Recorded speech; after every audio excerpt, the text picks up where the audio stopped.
So I'll do my best. I'll think Xiangyu. Anyway, Yeah. this show is not about me getting your name right. Although, helps You can just call me Hey You. Oh, well, please don't patronize my white privilege. I was in Shanghai for a year and I worked for Microsoft as a communications specialist, basically a cultural imperialist, because I had a group of engineers, Chinese engineers, and my job was to help them, teach them soft skills and Western customer service expectations. So what you're saying is if you were there today, your job would be to teach them about introducing their pronouns and all of that. I would literally listen in on their phone conversations when they're doing technical support, or before their emails went between them to a customer or client, I had to proof it. So it was very Big Brother-ish. But I mentioned this because with the pronunciation, all of them had to take English names. And they were actively encouraged not to make it obvious that they weren't American or Canadian or whatever. Even if people would ask, they would have names like Bobby Smith. I understand like westernized first name because admittedly our given names are not easy to pronounce, but like last names, like surnames, that's wow. This was back in 2001, so it could have changed. But they would be able to pick their name. Isn't that nice? Yes. But we would have to prove it if they were new hires or something. And so, of course, sometimes people pick names. Like one lady wanted to be called Cherry Lee. And I'm like, maybe let's not. And she liked cherries, and it was cool when I was like. But looking back now, I wish I had the kind of Marxist and sociological imagination that I have since developed, because I would have paid a different type of attention to what I was seeing around me the year I was there. I mention this because everything was made easy for us that I never really had to get the pronunciation down. But anyway, if you would please, Xiangyu, tell our audience a little bit about yourself. So Tara here explained it pretty well in her introduction to this episode. I am a political commentator. I am also an independent artist over here in Taiwan. Been doing hip hop over here since I was a teenager, mostly in the underground. I decided it was a platform where I could share my anti-imperialist message to a broader audience over here in Taiwan. And towards the end of the 2010s, my music was shared among Western communists, including self-described communists, if you know what I mean. So I became a little bit more known in the Western sphere. I never intended for hip hop in Chinese to become relevant at all in the West, because I just don't think it's really meant to be. Like I said, my primary audience was over here in Taiwan, spreading an anti-imperialist message, because over here people are indoctrinated from a very young age into believing we are part of the free world that is de facto led by the United States of America. And I just wanted to challenge that narrative, because ever since I was a teenager, I started doing a lot of independent study that led me to a different conclusion. Now, I gained a little bit more relevance in the West because there's not many voices on the ground in Taiwan that can talk about the Taiwan question in regards to Sino-US relations, cross-strait politics between Taiwan and the Chinese mainland, from a pro-reunification, anti-imperialist perspective. Most of the voices you'll hear in the English language are what the US State Department or the incumbent party right now, the Democratic Progressive Party, wants you to hear. So that's kind of where I found my niche. And of course, being involved in these circles online, you realize, okay, so there are these rules to this game. If I want people to keep on listening to what I have to say about Taiwan, I should probably, keep certain views to myself. But then at some point, they're still going to out you as a so-called turf if you aren't 100% on board with whatever it is pushing.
6, 5, 4, 3, 2, 1.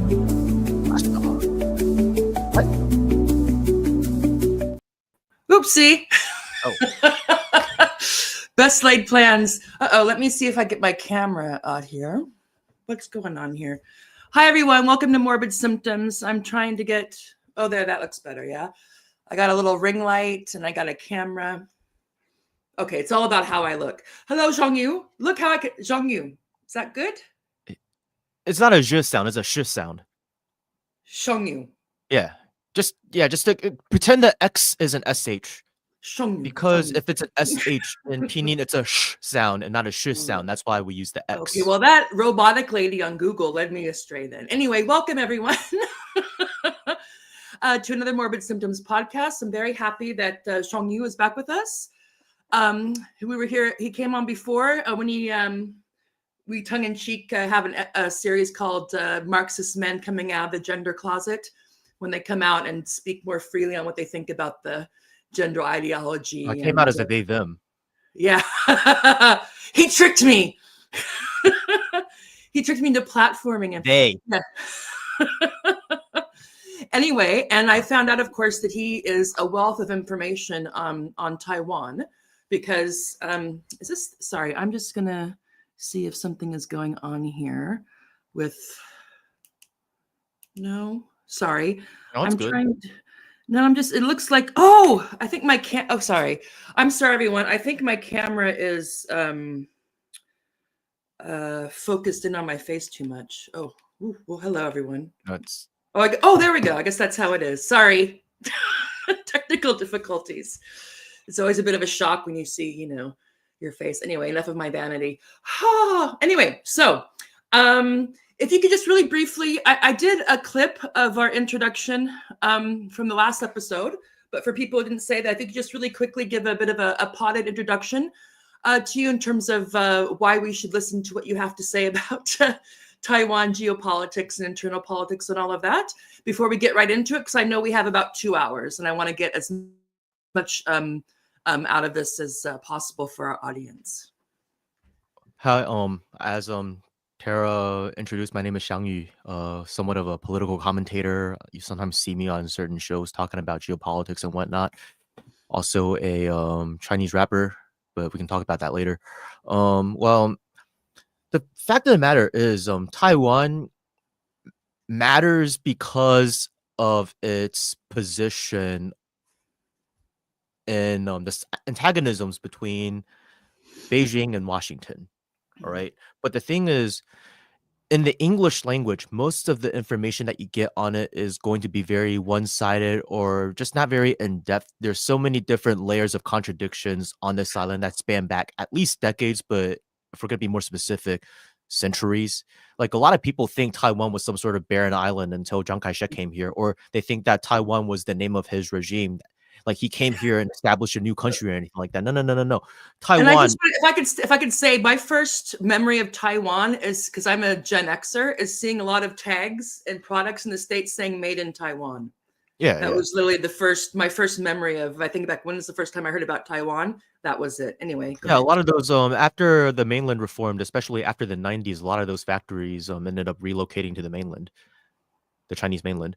But and so a lot of people have this idea that like they get different strands of political ideologies over here mixed up. Like for a while, like, when Chiang Kai-shek ruled the island with an iron fist, there was one sort of narrative. But then at the turn of the century, another narrative started becoming a little bit more dominant. And you have these Westerners. And the thing about Taiwan is both pro and anti-China commentators in the West can't have trouble speaking of Taiwan without getting the most basic information wrong. Okay, well, let's start there then. What's the basic information you should have as background to whatever it is you're trying to place, what you hear on the press or in the news or etc. What's the basics we should know? Well, it's hard for me to just like say that, like you put me on the spot over here, like, how about instead we go over what you know, because what you know is probably more reflective of what the average person thinks, and then we just kind of dissect that and then kind of because there's going to be parts of it that are correct, and there's going to be parts of it that might need a Ooh. little bit more context and information, and parts of it that might be Mm. kind of wrong, Okay, well, I guess so. What I'd say, like I said, is my first recollection of Taiwan is again seeing "Made in Taiwan" in a lot of products in the States, and I can't remember when I realized that it was, oh, who even knows? Probably it might not have been until my graduate school. I minored in literature in university. And I also did a double minor in women's studies because a lot of the, there was cross references. So a lot of the feminist studies, women's studies classes were literature classes. So long story short, I'll try. I took like a survey of like Chinese women literature or something like that. And so that's when I kind of learned quite a bit more about the history and realized that, the Chiang Kai-shek went to Taiwan. And after the communist revolution, after the revolution, was successful, and I really before that I have no, I mean I can imagine that obviously it wasn't a barren island, but what was going on before then, I really have no idea. And then I think after that, go ahead. I want to add something before you continue. Is No, I want to hear from you. So I really don't know that much. Well, you mentioned that part, the 1949, how he came to Taiwan, but a lot of people think that, Taiwan was not a part of China and then he just decided to come to this island. Whereas, no. Taiwan has been a part of China for many centuries, but for 50 years, it was colonized by Japan from 1895 to 1945 because China lost the first Sino-Japanese war, right? So they had to pay war reparations, and part of the peace treaty was China had to cede Taiwan to Japan. Now, Taiwan was returned to China in 1945. So it was not a matter of Chiang Kai-shek like relocating to a totally new location. It's more like, okay, this was the entire country. He started losing parts of the mainland, losing more and more and more and more, and all he had left was Taiwan. So then, like in Chinese history, when one dynasty replaces the next, it's not like, we totally eliminate all remnants of the former dynasty. It's more like we've weakened them to the point that it's just a matter of time before they're going to be relegated to the dustbin of history. They're not going to restore the old dynasty. That's when the new dynasty is declared. So you see that like at the end of the Yuan dynasty, the Mongol dynasty, when the Ming dynasty was established, remnants of the Yuan dynasty actually existed for a few centuries up in what's now Mongolia and Russia. But then eventually, it's like, okay, from the Ming perspective, it's like, well, we've already defeated the Yuan. That part is still our country. It's just that it's not under our control. We'll deal with it later, right? And from the Yuan perspective, it's like, no, we've just our territory's been occupied by these Ming usurpers, but it's still our country. But then, after a while, actually, the remnants of the Yuan dynasty didn't even surrender to the Ming. They surrendered to the Qing, which succeeded the Ming, right? The only exception to this was the Qing dynasty, after it fell, actually signed a treaty with the new Republican government, but then the Republican government never really ruled China. There was never real unification of China, and for a while there were two political entities on the mainland that both considered themselves the Republic of China. So, long story short, Taiwan, strategically it's important because like America, basically I want to flag this. So basically what you're saying is that Chinese history and Taiwan history didn't start in 1945 or 49. It's 49. Sorry, it's been a long time. Very long time. Like Taiwan's been a part of China for a long time. It's not like Chiang Kai-shek made it Chinese. No, it was already Chinese. And also, if we could, because I know some people might know that, I mean, in Americans, I'm going to put on my American hat here, that we know that we were against the the Japanese and the Germans in World War II. We talk about the Empire of Japan, the Empire of the Rising Sun. But I don't know. I'm guessing most people don't know when like the peak of Japanese imperialism was, and how much Chinese territory were they in control of at the peak of it. Yeah. So all of China's northeast, essentially. Taiwan was Japan's first colony, actually. Oh, okay. See, I had no idea about that. Yeah, so they wanted to build it up as a model colony. See, like some people wonder why people in Taiwan have positive sentiments towards the Japanese. It's a complicated question, but part of it is because you look at Korea, they were colonized for like around 3 decades. If you look at Taiwan, it's been colonized for 5 decades. For the first 3 decades, it was a bunch of violent revolts and violent crackdowns, and a lot of like they massacred villages and did a lot of terrible things. And then later on, they were like, hey, we need to be a little bit more humane and build them up and whatever. So then there was that period of transitioning from like a more brutal type of colonialism to a more like so-called humane type, which was still really messed up, but you know, it's like the more use of soft power and all that stuff instead of like brute force. So whereas Koreans tend to be more anti-Japanese because they never really experienced that transition. It was always like they weren't colonized long enough for that transition to really happen. And like pretty soon, like World War II began, and there were these nationalist guerrillas fighting the Japanese, you know. So and just as an aside, and I don't want to get too far off track, what's the current sentiment? And I know this is, you can't speak for, you know, the billions of people in East Asia, but what's the current sentiment now with that past? Because I remember being kind of surprised. Again, I spent a bit of time in Korea, in South Korea, and in China. And I don't, because again, I didn't know, but I was surprised how palpable this wound is still open about what happened during the Japanese colonial period.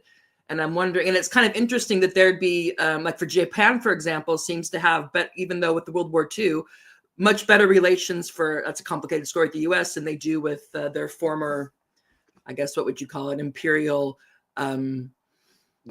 assets or something. well, so what's the current feeling on that, or is it still very kind of complicated? Is there not? No, I understand what you're saying. I can history? answer that question. I think what Japan's relationship with America isn't between two equals. Japan basically became absorbed into the U.S. empire as a junior partner, and Japan was basically the U.S. base of operations for the region. A position that the U.S. originally wanted to give to China, by the way, but because Chiang Kai-shek lost the mainland, they had to go with the plan B. Now, I think this is a good segue into like how the situation arose, which was World War II just ended. The U.S. and China were allies, and the U.S. wanted to turn China into like what Japan is today, which is like its kind of junior partner in the region, working for U.S. imperialist interests. However, Chiang Kai-shek, the Chinese Civil War resumed in like 1946. So during the War of Resistance against Japanese imperialism, the nationalist forces, the KMT and the communist forces formed an alliance and paused their civil war. And so yeah, they defeated the Japanese with the help of other allies. And then, but then the Civil War resumed, and Chiang Kai-shek kept on losing. And the U.S. at that point was just like, okay, we're gonna stop supporting Chiang Kai-shek because this guy's very corrupt. He's losing the mainland. Now, their one concern is this: what's gonna happen with Taiwan? Why is Taiwan significant? It's for the same reason why the Japanese wanted it, or why the Dutch wanted it, or why the Spanish wanted it. So the Dutch wanted it because of their they had a colony in Indonesia. Jakarta was called Batavia, and the Chinese mainland was a market that they wanted access to. Taiwan was a very convenient trade post. It's right on it's a gateway to China. The same Here way it that is. Here's Taiwan, and here's China, and here's the strait. Taiwan and the main Taiwan is a part of China. So with sorry. terminology as Taiwan. Yeah, no, I'm sorry. Here is mainland China, and here is Taiwan. Yeah. So when I say it, it's like if I mean, so I guess the way to say about it, if we want to be, if we don't want to inadvertently reinforce imperialist narrative or separatist narrative, is like if I'm talking about the United States and I'm talking like the East Coast or the West Coast or Hawaii or or like the Pacific Pacific Northwest. Northwest. You don't say like I'm going to like you don't say I'm leaving America to go to Alaska. You say like I'm leaving the contiguous states to Alaska. Well, I would just say I'm going to Alaska, but yeah, I know what you mean. So it's just it is hard because when you say here's Taiwan, the media frames it one certain way. It implies that it's two different entities, which of course is a prickly issue. That's why we're here. Anyway, go ahead. I'll remove the map. So so what was I saying? About how important Taiwan was for Right. Okay. trading. Because if you look at, can you bring up the map again? Sure. Okay, you see the chain of islands over to Okinawa and Japan, right? Mm-hmm.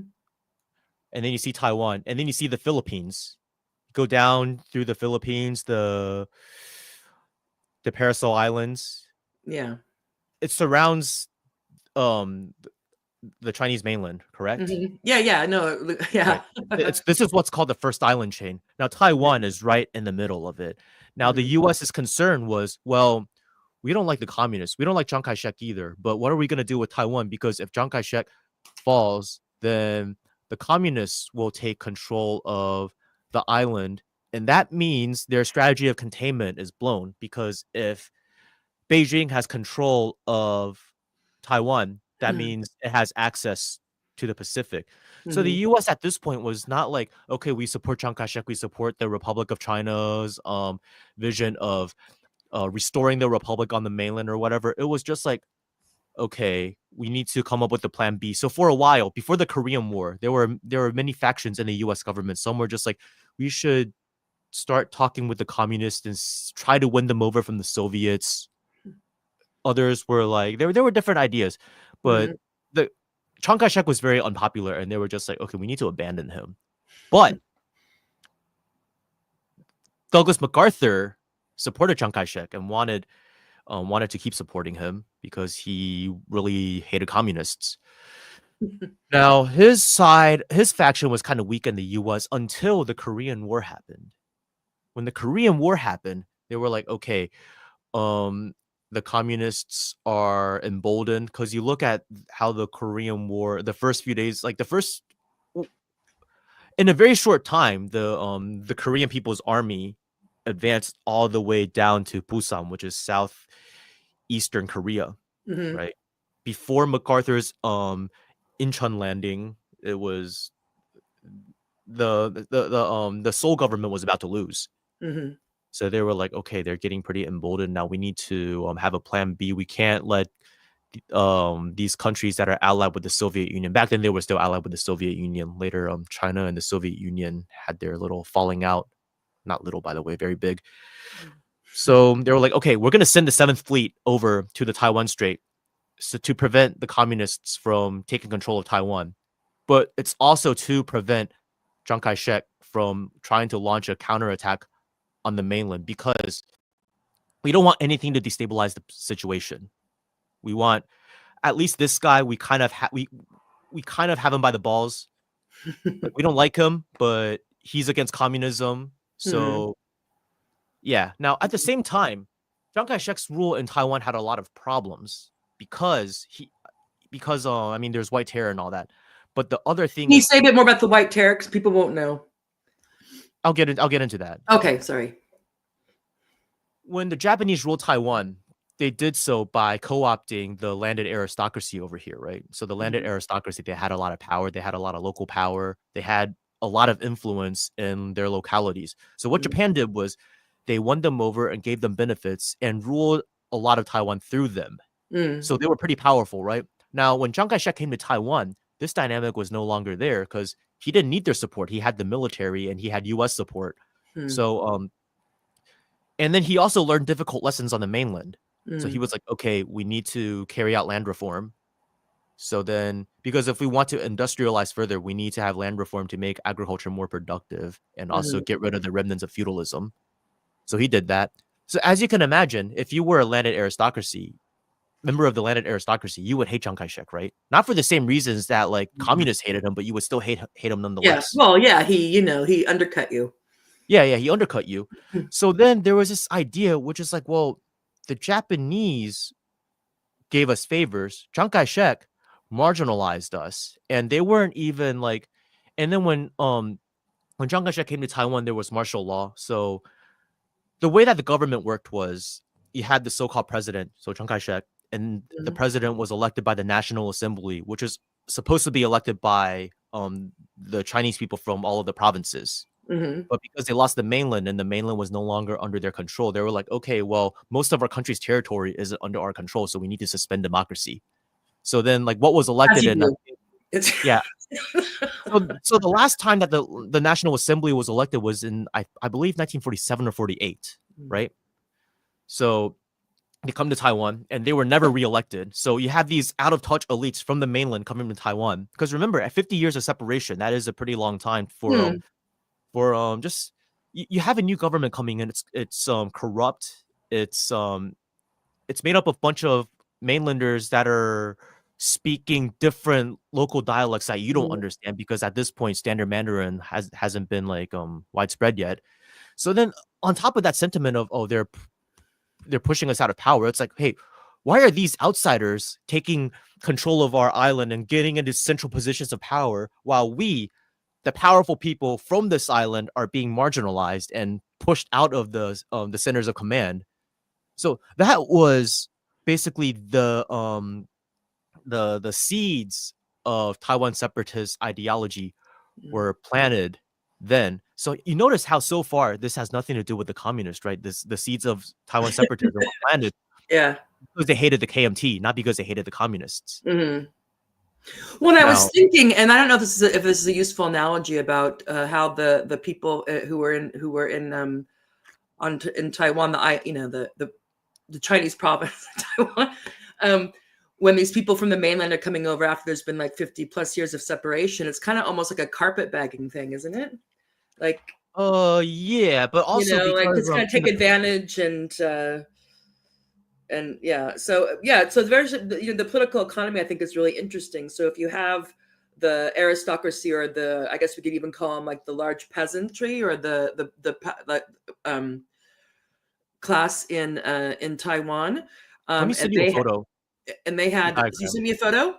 And they had if I could just paraphrase, so they had a lot of power when during the Japanese colonial period, but when Chiang Kai-shek starts to come or starts to rule there, then all of a sudden those power dynamics, they no longer have that edge, because like you said, he has the military and also U.S. backing, so he could basically in terms of development state language, squeeze those interests, because he didn't have to really negotiate with them too much. Is that a fair kind of polish? And again, it has nothing to do with communism, a lot to do with other types of economic systems. Reality, just the reality of power dynamics. And notice this: can you pull up the diagram I just sent you? I'm gonna see. Hopefully, as long as I don't end stream, we should be okay. You just gotta. One time that happened to me, and I'm forever paranoid. Okay, it's loading. I'll give it a second here, and then I will share the screen. It seems to be working. I'm gonna share the image. Oh, it's going to X. Okay. Okay. All right. So I'm gonna share this. So I go to present, share screen, only one screen. Okay, can we see that? Yeah. It's loading. Is that good? Yeah. Okay. So Taiwan was already majority Han, right? So like these Han people came to Taiwan. There was centuries of migration from the mainland. They mostly came from, Taiwan's population, indigenous on the right, Han on the left. Han is the majority. And then among the Han, the majority are Benshengren, which are the people who were already in Taiwan before the KMT came, right? Okay. Notice how for Waishengren, it's migrants from all these different provinces, speaking with different local customs, different local languages, different foods, different everything. Now, Benshengren, they're just in two broad groups: Hoklo, which is from southern Fujian, and Hakka, which is from certain Hakka areas of Guangdong. So the original population, it was majority Han. It was pretty homogenous, but all of a sudden you have all these, I guess for lack of a better term, carpetbaggers from all sorts of different provinces, and especially entrepreneurs, please. Political and economic entrepreneurs. No. Most Waishengren were poor. Sorry? Most Waishengren were poor. Most of the people. So better opportunity. Yeah. But no, not even that. They were fighting the Chinese Civil War, and they were treated with the army wherever the army took them. They went. Okay. They didn't want to be in Taiwan, but you have this thing where Waishengren are the minority of the population in Taiwan, but they made up the majority of government, high levels of government. But the thing is, the people in government were the political elites and the military elites. The majority of the Waishengren on the ground in Taiwan were poor. They lived in shitholes that like these shithole villages that the government provided for them. And the government just kept on promising, hey, within 5 years we're gonna go back to the mainland.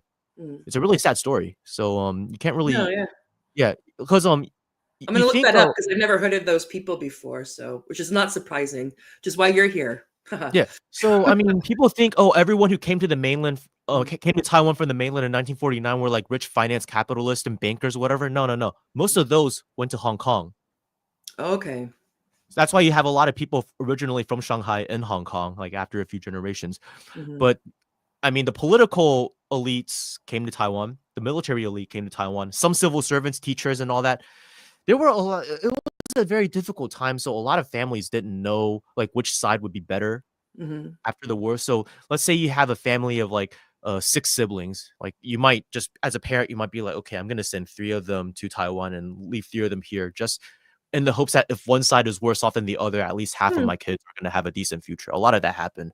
It's really sad. One of my mom's friends, he's passed now, but a couple that my mom knew, the husband came to Taiwan when he was like, he must have been like 10 years old.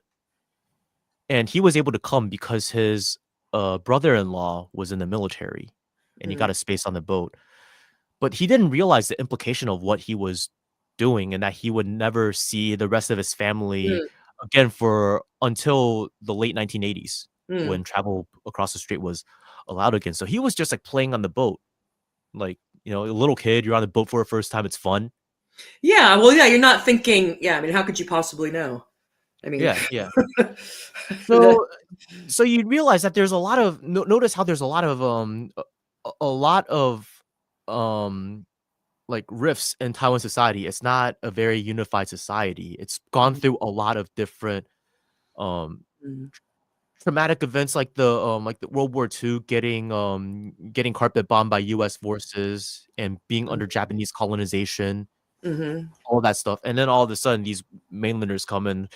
The first few years, so the KMT didn't just come in 1949. They came in 1945. It's just the central government did not relocate until 1949. So between 1945 and 1949, the KMT was too busy fighting the Chinese Civil War to really address the needs of the people in Taiwan. There was a lot of inflation. There was a lot of issues that weren't being dealt with. So, and if you're on the ground in Taiwan, a lot of people would think, wait, these people are these mainlanders and we're being screwed by our government. Our government's bad. It's made up of mainlanders. We don't like mainlanders. There's some of that. Like, I can understand that. I mean, you got to have your coordinates for understanding things. So yeah, I mean, I can understand that. And if you said you're getting all the good government jobs, I mean, and they can use those. People aren't always, their bureaucratic discretion isn't always a benevolent gift. What was interesting though is because of the dynamics, what you had was central government was dominated by mainlanders, while local governments at the city and county levels were dominated by local Taiwanese. Okay, that was pretty interesting. So but what you're seeing is there's the seeds of a Taiwan separatist movement were planted, right, and they were against the KMT. Now, the U.S. began covertly supporting them, not because they want Taiwan separatism, but because Chiang Kai-shek had too many ideas of his own. They were like, okay, we don't like you, Chiang Kai-shek, but we have to depend on you. So we're going to support these people who also don't like you. And think of them as attack dogs on a leash. And the U.S. wants Chiang Kai-shek to be more cooperative. What did they do? Imagine these like Doberman pinchers and all that. You loosen your grip on the leash and let it charge forward towards Chiang Kai-shek. And then if he cooperates, you tighten the leash, right? So that was kind of the context of like the beginnings of the Taiwan separatist movement. It was very fringe at that time in Taiwan, very extremely fringe. Most of them operated in exile, originally in Japan, before their base of operations kind of moved to America. And then in the 1980s, they were being imported back into Taiwan for a variety of reasons. Can I ask you one thing Yeah. before we move on? I realize now I picked a kind of a silly picture, but this is Chiang Kai-shek on the left, and this is Mao Yes. Zedong on the right. Now, at one point, were they brothers in arms against the imperialists, and then there's a split, or because this looks friendly?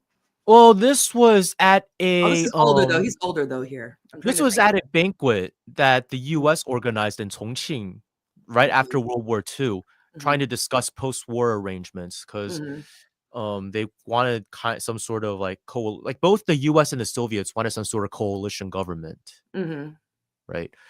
But that didn't last. Now, during the War of Resistance against Japanese imperialism, so starting in it was fought longer than that, but the allyship was for 8 years. So 8 years all the way up to 1945, the Chinese Civil War stopped and they were fighting together. That's why it was Okay, and then there was the big split.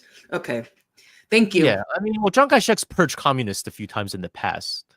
Yeah, like starting in the late 1920s after the death of Sun Yat-sen. So it's kind of they have a complicated relationship. You know, what's funny is when Nixon visited China, he noticed that Mao Zedong and Zhou Enlai were asking questions about how Chiang Kai-shek is doing. Like, it was almost as if, like, as communists, they hated him, but as Chinese people, they had a certain level of respect for him. And he's a formidable opponent. Yeah. Well, I mean, I don't know if they think everyone's a family, but it's just like, you know, there's you know, even if I really go through a period of hating my brother, he's still my brother. Yeah. There is that. But then the Taiwan separatist movement over time, like especially in the 1980s was when we had a liberal opposition movement against the KMT. Because remember, up until then, Taiwan was ruled under martial law. It was one party rule. Opposition parties were banned.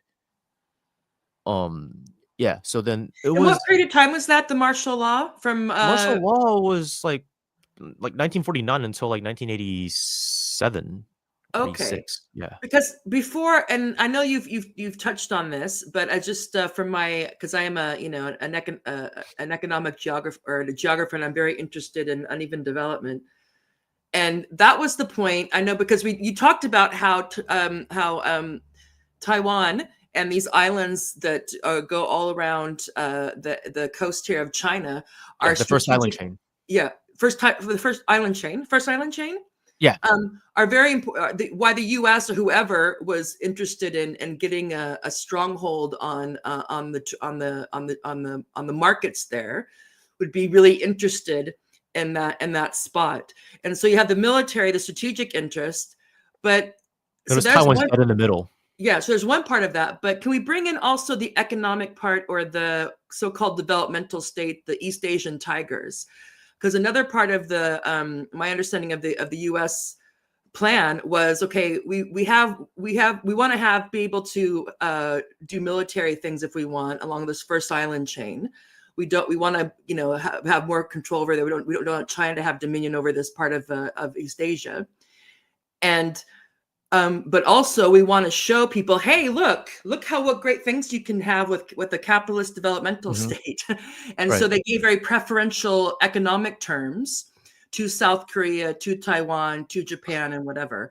So what you're saying is that the rise of this quote unquote Asian tiger, at least the first phase of it, or maybe the main phase of it, was under one party military martial law. Yes, and but also Taiwan did not take off until after Chiang Kai-shek died. It was his son and successor Jiang Jingguo, who Jiang Jingguo no, that's not him. It's not him. Oh, that's not him. That's Jiang Wu. That's his adopted brother. Let me type it. It's okay. Keep on going. Jiang Jingguo took over the daily affairs of government in 1972, but he did not formally become the so-called president until 1978. Now, Chiang Kai-shek died in 1975, and his so-called vice president took over, but everybody knew Jiang Jingguo was the one in charge. Jiang Jingguo spent 12 years in the Soviet Union. He studied in the Soviet Union. He had a Soviet wife. And the way that Taiwan's economy grew was through heavy state involvement. It was not like just laissez-faire capitalism. Now, it wasn't socialism either. Well, I guess if you ask like right-wingers in America, if you explain how it worked, it would be like communism or whatever. But no, there was heavy state planning and involvement in a lot of like government-owned enterprises.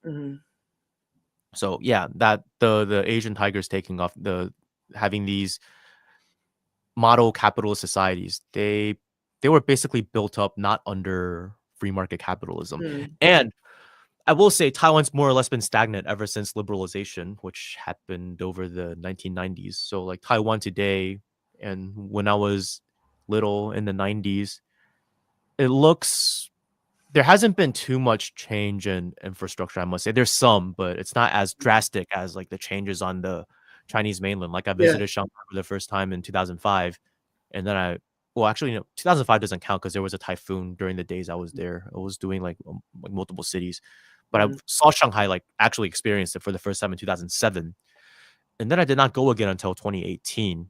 And in just 11 years, it looked like the changes you would see in a lifetime or two. Yeah, no, it's crazy. Even though I was only there for a year, and it was in Shanghai. But I mean, when they build something, it's 24/7. It never stops. It just goes.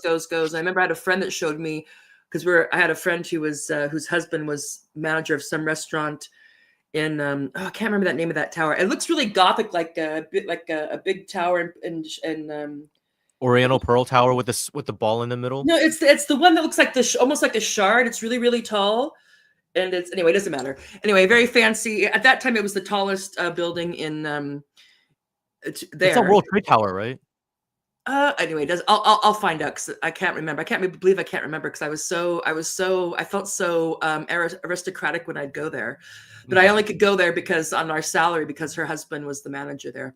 But anyway, they had pictures of the development of that area, and it's right on the opposite side of the river from what do they call it? I can't remember anything now.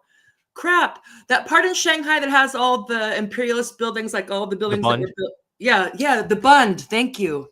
Jeez, I'm getting dementia or something. The Bund. So on the opposite side of the Bund. And to show how quickly it changed, it's just amazing. But anyway, side note, we all know that the Chinese can build things like,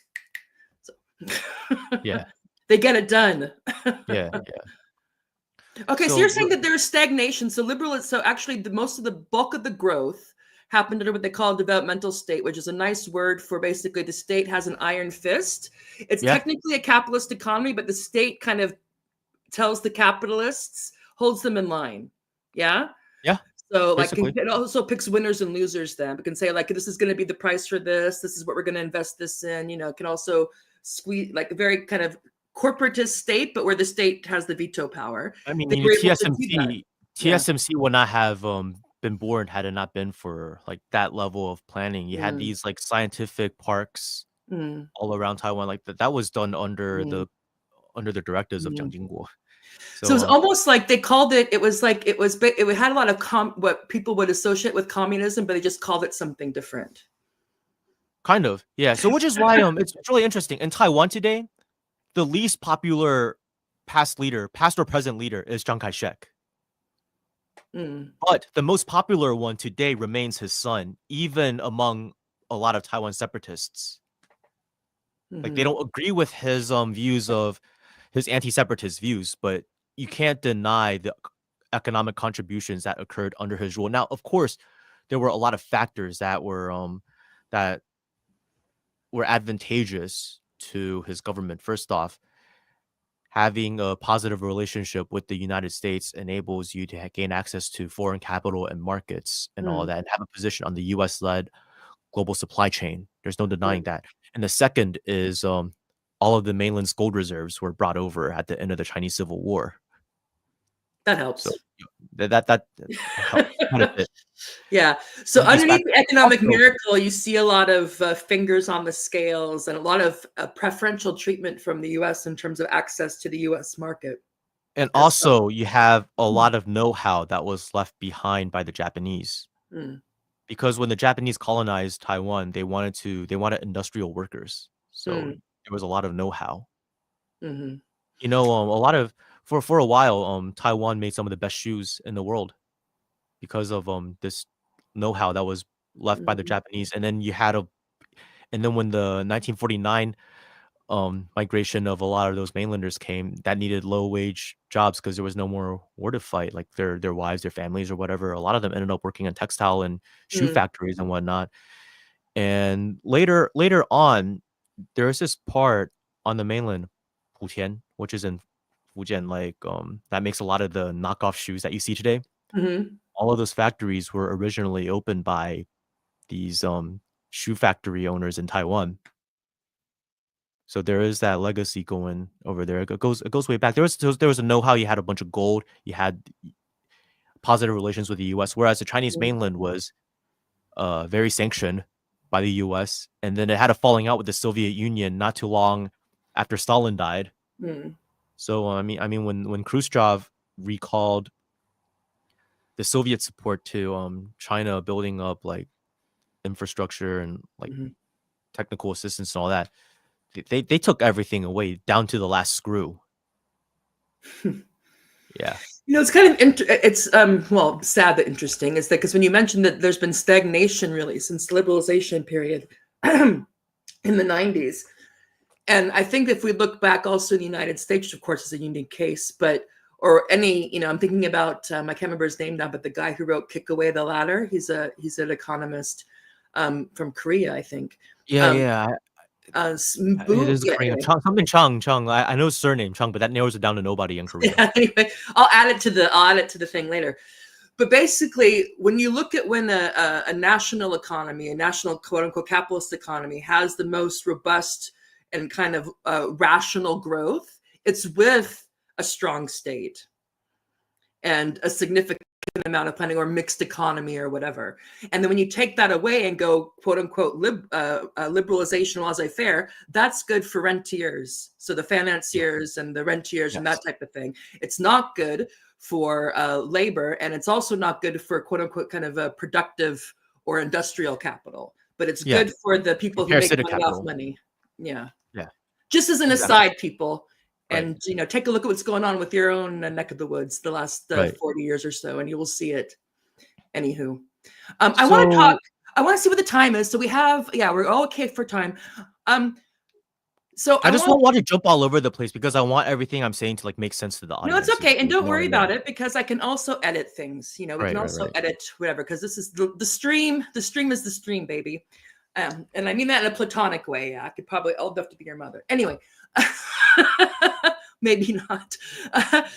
Anyway, but I want one thing. I want baby. I know you mentioned this, but just to kind of reiterate how significant Chiang Kai-shek's son was to critical figure in terms of how I realize, of course, we have the U.S. giving it preferential treatment and all that in terms of trade, and it had the one-party rule, but of course, it had to be also helped with external forces. But in terms of how significant he was and the economic development of Taiwan, and again, you mentioned just his kind of background because he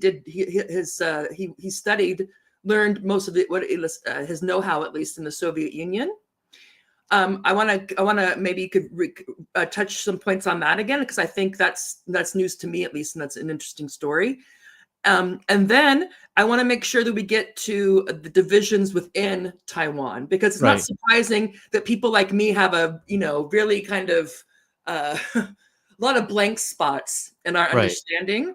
Most people just have this understanding that begins and ends in 1949 and then jumps to today. Yeah, but when you mentioned that a lot of people in Taiwan as well have been encouraged to think of themselves as quite separate from the mainland, I think that's within my lifetime though as well. Yeah, that happened in my lifetime. So like, when my mom was growing up, if you wanted to be a Taiwan separatist, you got thrown in jail. If in Taiwan, under Chiang Kai-shek, under Jiang Jingguo, if you went out saying Taiwan is not a part of China and ought to be an independent country, it was not the Communist Party that threw you in jail. It was the government on Taiwan that threw you in jail. The official narrative back then under the KMT was China is one country. China is forever. The mainland is has only temporarily fallen to the communists, but the so-called Republic of China remains the sole legitimate government of China. So you have a lot of Westerners saying, well, Taiwan claims the mainland and it claims to be the real China. No, no one claims that Taiwan is the real China.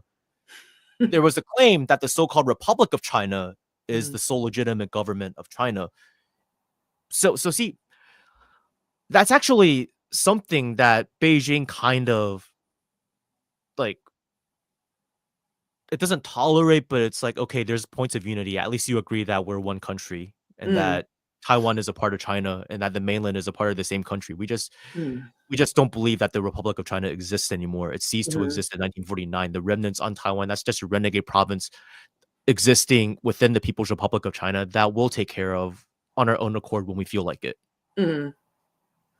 So there is that point of unity. Now, because you also have people pointing to like the leaders today who express like separatist sentiments without having the balls to actually do it. And they're like, well, see, like, it's he's bad because he's separatist, but then he also claims to be the real China and claims the main. No. Taiwan separatists in the government today, they do not like the so-called Republic of China. They do not like the flag that's over here. They only reluctantly accept it because they don't have the balls to declare an independent Republic of Taiwan. So they have to just take what's there and then try to redefine the narratives without actually changing the laws, because changing the laws would signal, let's say today we modify our constitution and amend the laws to say that the mainland is no longer our territory anymore. What does that signal to Beijing? It signals to Beijing like, oh, you're trying to cut ties now. You're trying to say it's two countries instead of one, an alternative universe of one country. You're just trying to create two Chinas. We can't have that. That's the next step is Taiwan separatism. So it's the Taiwan separatist movement. You can't really confuse it with Chiang Kai-shek or Jiang Jingguo. But I will say, given the existing social divides and rifts and the antagonisms and contradictions, they did in a way sow seeds in fertile ground for this Taiwan separatist movement to grow. But the fact of the matter is also that the U.S. did play a role in supporting them as controlled opposition against the KMT. Now, what has always been consistent is the U.S.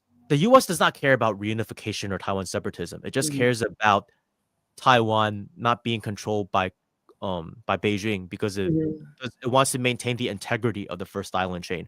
That's all it cares. It's like you guys can call yourself the Republic of Mars if you guys wanted to, as long as you can prevent the communists from taking the island.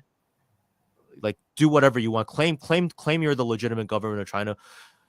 That's why the U.S. does not want Taiwan to declare independence, because the Declaration of Independence today means forceful reunification tomorrow. And today, the People's Liberation Army is more than capable of doing that. It's just it's taking the slower, more peaceful route because, yes, it's easy to capture the island and forcefully reunify the country, but it's just dealing with the aftermath is a pain in the ass. They'd rather win the people over.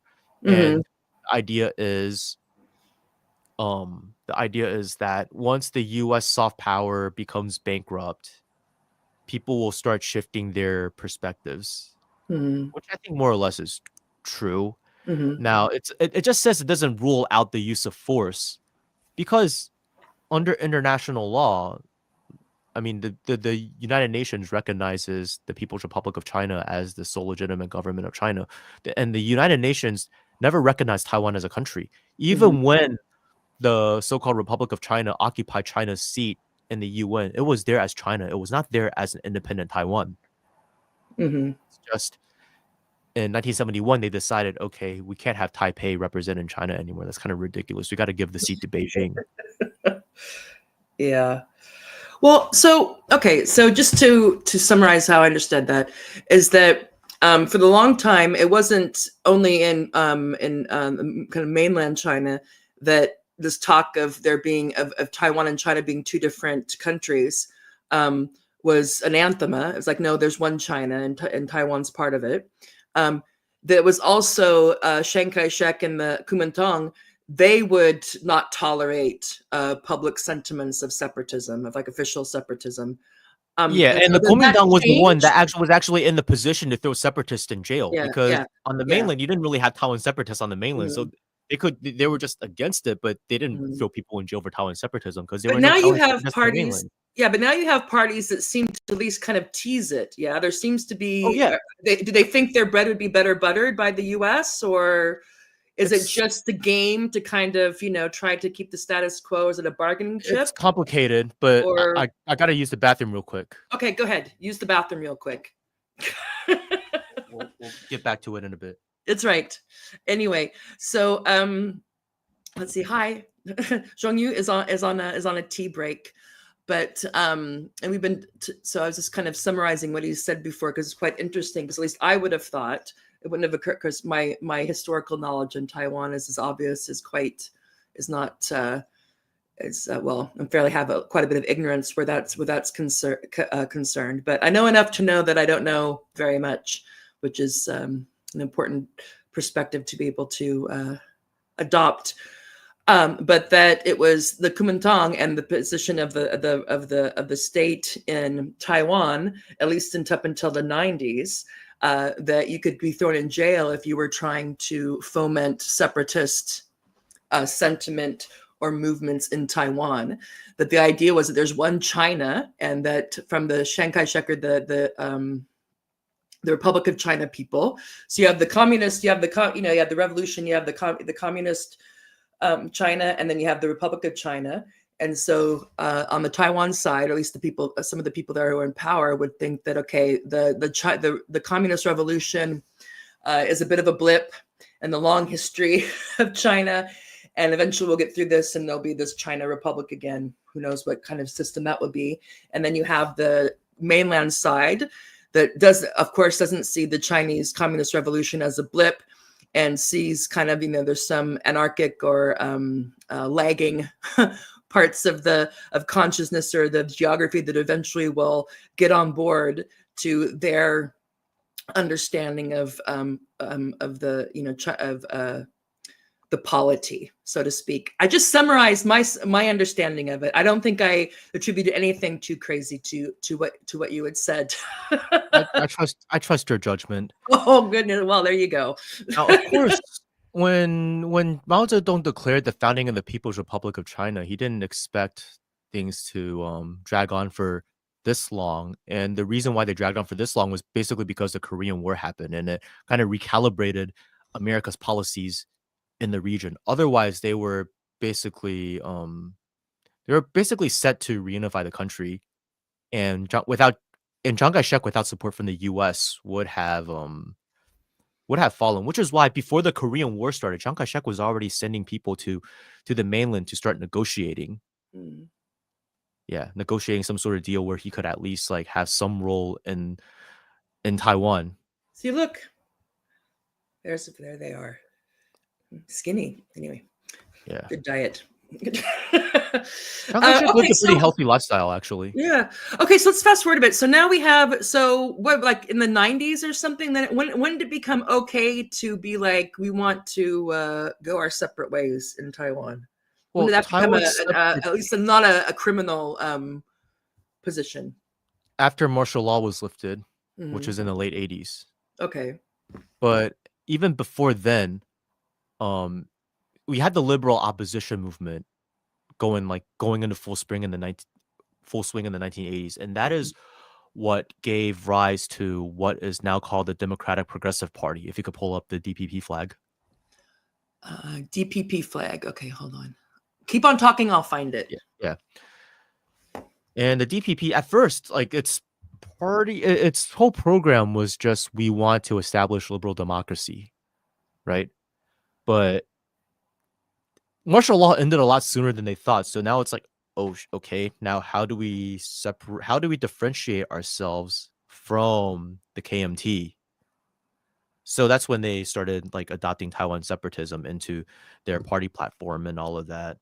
So they became the Taiwan Separatist Party in words, not in action, in words. A very important reminder. And yeah. Yeah, see that? Where, The second one. The second one. With the this cross one? in the middle. Yeah, Oh, the yeah. cross in the middle. Oh, crap on us. The cross Sorry. means the Cross in the middle. DPP the very second one. You see the background. It's okay. I'll find it. It's right there. Yeah, but I don't see. Okay, but I can't see what you see. That's No, weird. okay, you see how okay, look at the white part that the Taiwan island is on. Okay, hold on a second, because my screen is sharing a different screen. So it's go ahead, keep on talking. I'll find. Oh, No, okay. it was literally the second photo result on the Google Images.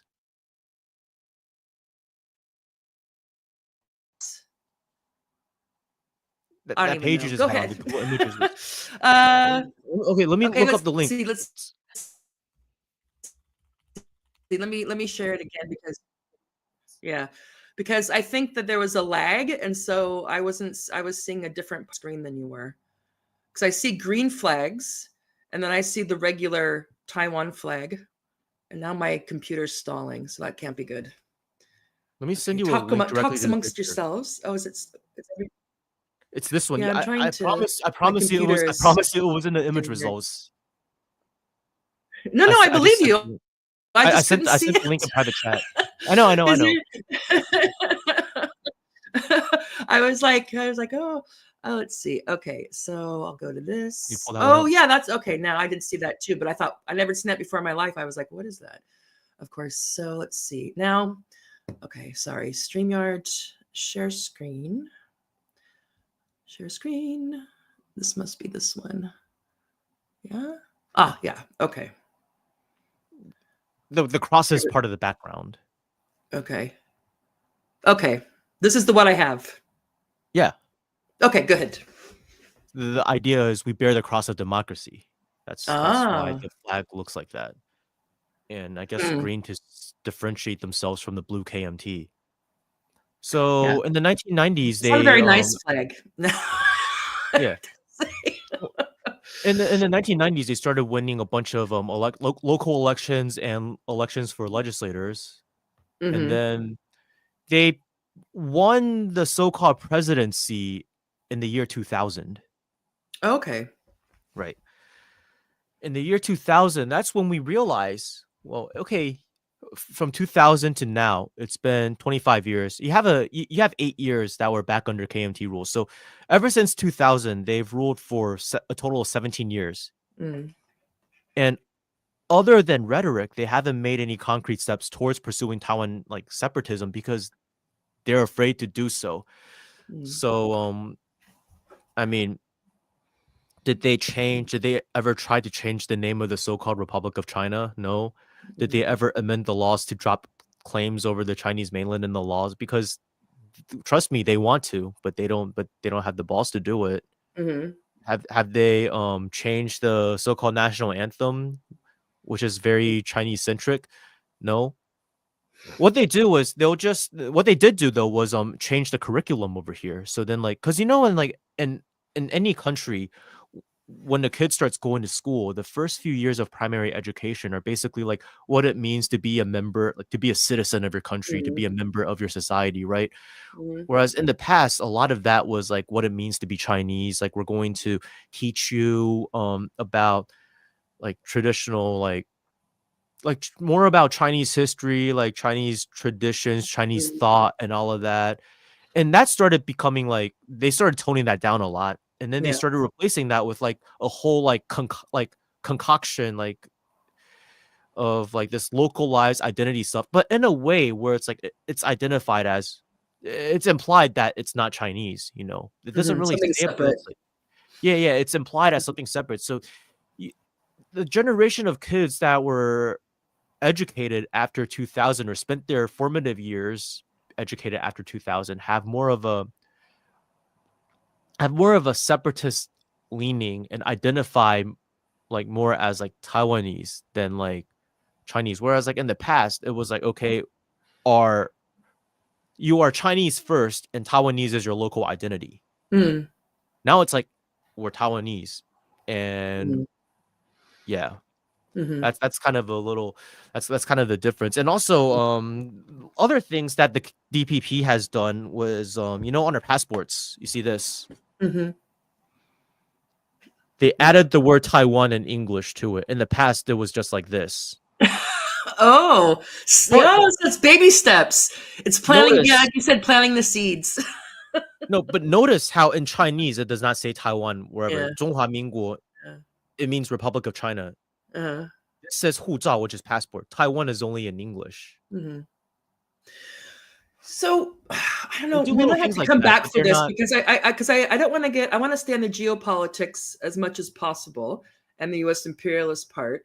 Right. But I'm really kind of fascinated about how these governing relations and cultural relations work between mainland China and Taiwan in this span since 1949, I guess. But that's a bit off topic.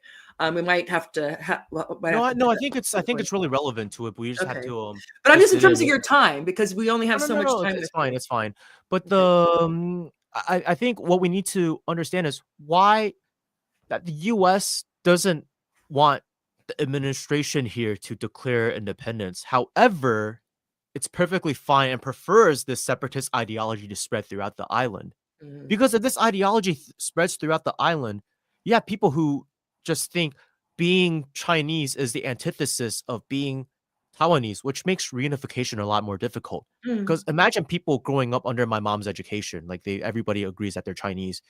And okay, you learn in school that communists are bad and whatever, but then you look at the way the mainland is developing now, and you're like, hey, maybe there's room for us to work together to build a better future. Where the Chinese people on both sides of the Taiwan Strait win. And yeah, if you're educated under the old system, like that's not a far-fetched next step where you can go. You might think, okay, well, maybe what I learned about the communists was wrong, or maybe they've changed and are better now. Either way, it's like you don't hate the way that the mainland is run today necessarily, right? But then if you make it all about like Taiwan separatism and Taiwan identity, then it's easy to spin, like these mainlanders have always been mean to us, starting with the mainlanders that came with the KMT. But then those mainlanders have been in Taiwan for long enough that they've been civilized and Taiwanified. So they're good. They're all right. But we still don't like the mainlanders. You know what I mean? Like yeah. Well, you said there there must have been a concerted effort again because I guess identity politics isn't just in the West, or I don't know if it was imported there, if they just how things spread around, people pick up on things. But there seems to be this effort maybe on the cultural aspect of what I mean, or the superstructure to separate to get people to not think of themselves as Chinese first. Or to start thinking of themselves as there's Chinese and there's Taiwanese. So it's not just that the political system or philosophy on the mainland is different from what we think we have or what we want. No, it's like a completely different ethnicity or something. It's Yeah. And what they also try to do is, because Taiwan, there's been a Dutch colony on Taiwan before in the past, and also a Spanish colony, and then the entire island was colonized for 50 years. So what they try to say is, no, our culture is actually not Chinese. Chinese culture is just one component part of our culture, which is made up of Chinese, Dutch, Spanish, and Japanese culture and American influence, which is nonsense because you look at the population, the vast majority of the people have roots on the Chinese mainland. The customs and traditions that are observed over here, like this stuff comes from the people. It's not like, because this power or that power had like colonized briefly, that means we're all of a sudden our culture, we've absorbed all their cultures. Like, let's put it this way: when the Spanish ran a colony in northern Taiwan in the past, they couldn't even collect taxes. How much cultural influence is a colonizer going to have if it can't even manage to collect taxes and was kicked out in just a few years, right? Yeah. Whereas you had this stuff going on. And then if you want to talk about cross-strait relations and how the two sides related, well, before we get to that, let's wrap up this part. So, you're a millennial? Is that what you are? Yeah. Okay. So, how unique are you in terms of your position and understanding of this issue in Taiwan? Would you say? I mean, I know In you haven't taken Taiwan, mutual, but it's like, are you a rebel, or is it kind of like there's a lot of people who think you're maybe think are sympathetic to your position, but maybe don't talk about it on the internet? it's difficult to say because a lot of the voices that are amplified are definitely not like mine. But then if you take the time to talk to people, I'd say that a lot of boomers actually share more similar views to me than millennials. Okay. Yeah. If you talk to millennials and talk about like how the US is always strong arming the administration here to do its bidding or to like act like in its favor, it's not controversial to say at all. Mm-hmm. But then like if you talk about that among younger people, they might be like, "Oh, you're a fellow traveler of the Communist Party of China." Okay. Yeah. You're an infiltrator or something like Yeah, that. yeah, that's there's some of that. But also I think it's worth noting Communist that influencer. yeah. Well, I think it's worth noting that in the 1990s, right? My memories of the 1990s was everybody in Taiwan called themselves Chinese. Mm. Like it wasn't controversial to say like we're Chinese. And back then, like if you said you're Taiwanese, it was meant to like differentiate yourself from like the people whose families arrived to Taiwan in like 1949. Okay, so like natives and immigrants or something. So Or like transplants, like yeah. locals and transplants, basically. Okay. But then like but then those transplants after like 2 or 3 generations, they're basically Taiwanese too. So I don't think it's controversial to say that they're Taiwanese as well, Mm-hmm. just with different roots. Mm-hmm. Yeah, like slightly different roots, but yeah, No, I nowadays mean, I think that people can relate to this a bit. I mean, not obviously the political dynamics are a bit more pronounced between yeah. Taiwan and mainland China, but I'm thinking in the States, people will have like people who were born and raised in Texas have like that they're Texans, so they're Americans, but they're Sure, also yeah. Texans, and they Now, can have issues with the Yankees or the coastal elites or right. the whoever it is, and And if you're also from Maine and you move to Texas, you're not going to be a Texan. But if you it'll raise a be a family while. there, Yeah, you're still yeah, if you American. raise a Yeah. family there, your children might be Texans, but you won't be Yeah, one. yeah, Yeah, yeah. So I think that people can, if people think about it a bit, they can see that there's these divisions and these cultural things, but yeah. you usually don't go to the point where you think like they're just such that they're so otherized you can't even imagine sharing the same cultural or imagine Yeah, imagine yeah. community space with them. The thing So about people America able is, to get that, I think. no, I think what's important to point out is these rifts are normal, but what's not normal is for these rifts to become exploited and politicized, and Mm-hmm. that's the situation we have in Taiwan, Mm-hmm. if that makes sense. No, it does. And so let's get onto that then, because of course, I before I have so I had one of the thumbnails I thought about doing. Is this going to be Ukraine 2.0 and the next U.S. proxy Right. war? And of course, we don't know because the Trump administration is, of course, the Trump administration. There's a lot of powers and forces. The president can't do everything and anything, and there's ways to Right. control the president. We're not going to go into that. Right. But it seems that he is not so gung ho on Taiwan, but there's people in his orbit, and there's certainly people in the United States in the whatever you want to call it, the blob Right. or the geopolitical thing, that have had excuse my language, a hard on for Taiwan for a long time. Yeah. So what I want to know is like, so what I get from you is that there's people who talk the talk in certain political parties and organizations that talk the talk in Taiwan, and who knows, maybe they're supported by the now defunct USAID and the National Endowment for Democracy and all the other quote unquote pro democracy and NGOs and whatnot. But they don't walk the walk. So you seem like they have never really pulled the trigger. Yeah. Beyond rhetoric. On That's really moving towards separatism. The U.S., would you say the same thing about the U.S.? Or I mean, what can you ever see them trying? Can you fathom, based on what you know and your understanding, can you fathom people in Taiwan being stupid enough to let themselves be turned into another Ukraine? Or does that just seem totally far-fetched to you? People posture that way, but I don't. Let's put it this way: Ukrainian people, as a group, like culturally, Mhm. I mean, they're Slavic people, and there is that Mhm. culture. They are a little bit more willing to go to war and die for their beliefs. Let's just put it that way. Mhm. Mhm. In Taiwan, the people who, among the local Taiwanese, like the ones whose families have already been here before the KMT arrived, yeah, among those people who make up the majority of the population, the rebels were killed by the Japanese. So the remaining people aren't like that, are kind of afraid of violence. And the people in Taiwan who come from families that have experienced that aren't afraid of dying, like the ones that fought in the Chinese Civil War veterans, they aren't necessarily interested in Taiwan separatism. You see the problem here. The military is also not exactly pro DPP, which is why the current leader Lai Ching-te, it's funny because he says we need to bolster our defenses, but then he cut the military benefits because the way he's thinking is, well, those military people aren't going to vote for me anyway, so I don't care about making them happy. Well, and he's probably thinking if he's trying to walk the line, he would also know, well, if there was if ever a hot war broke out, the Taiwan army isn't going to be the deciding factor. Right. I mean, I don't, again, not knowing much about that, but that would be my guess. Let's put it this way, though.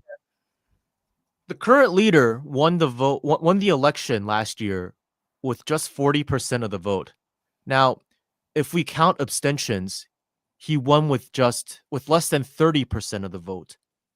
That means 60 to 70% of the population don't like him. It's just the opposition was split.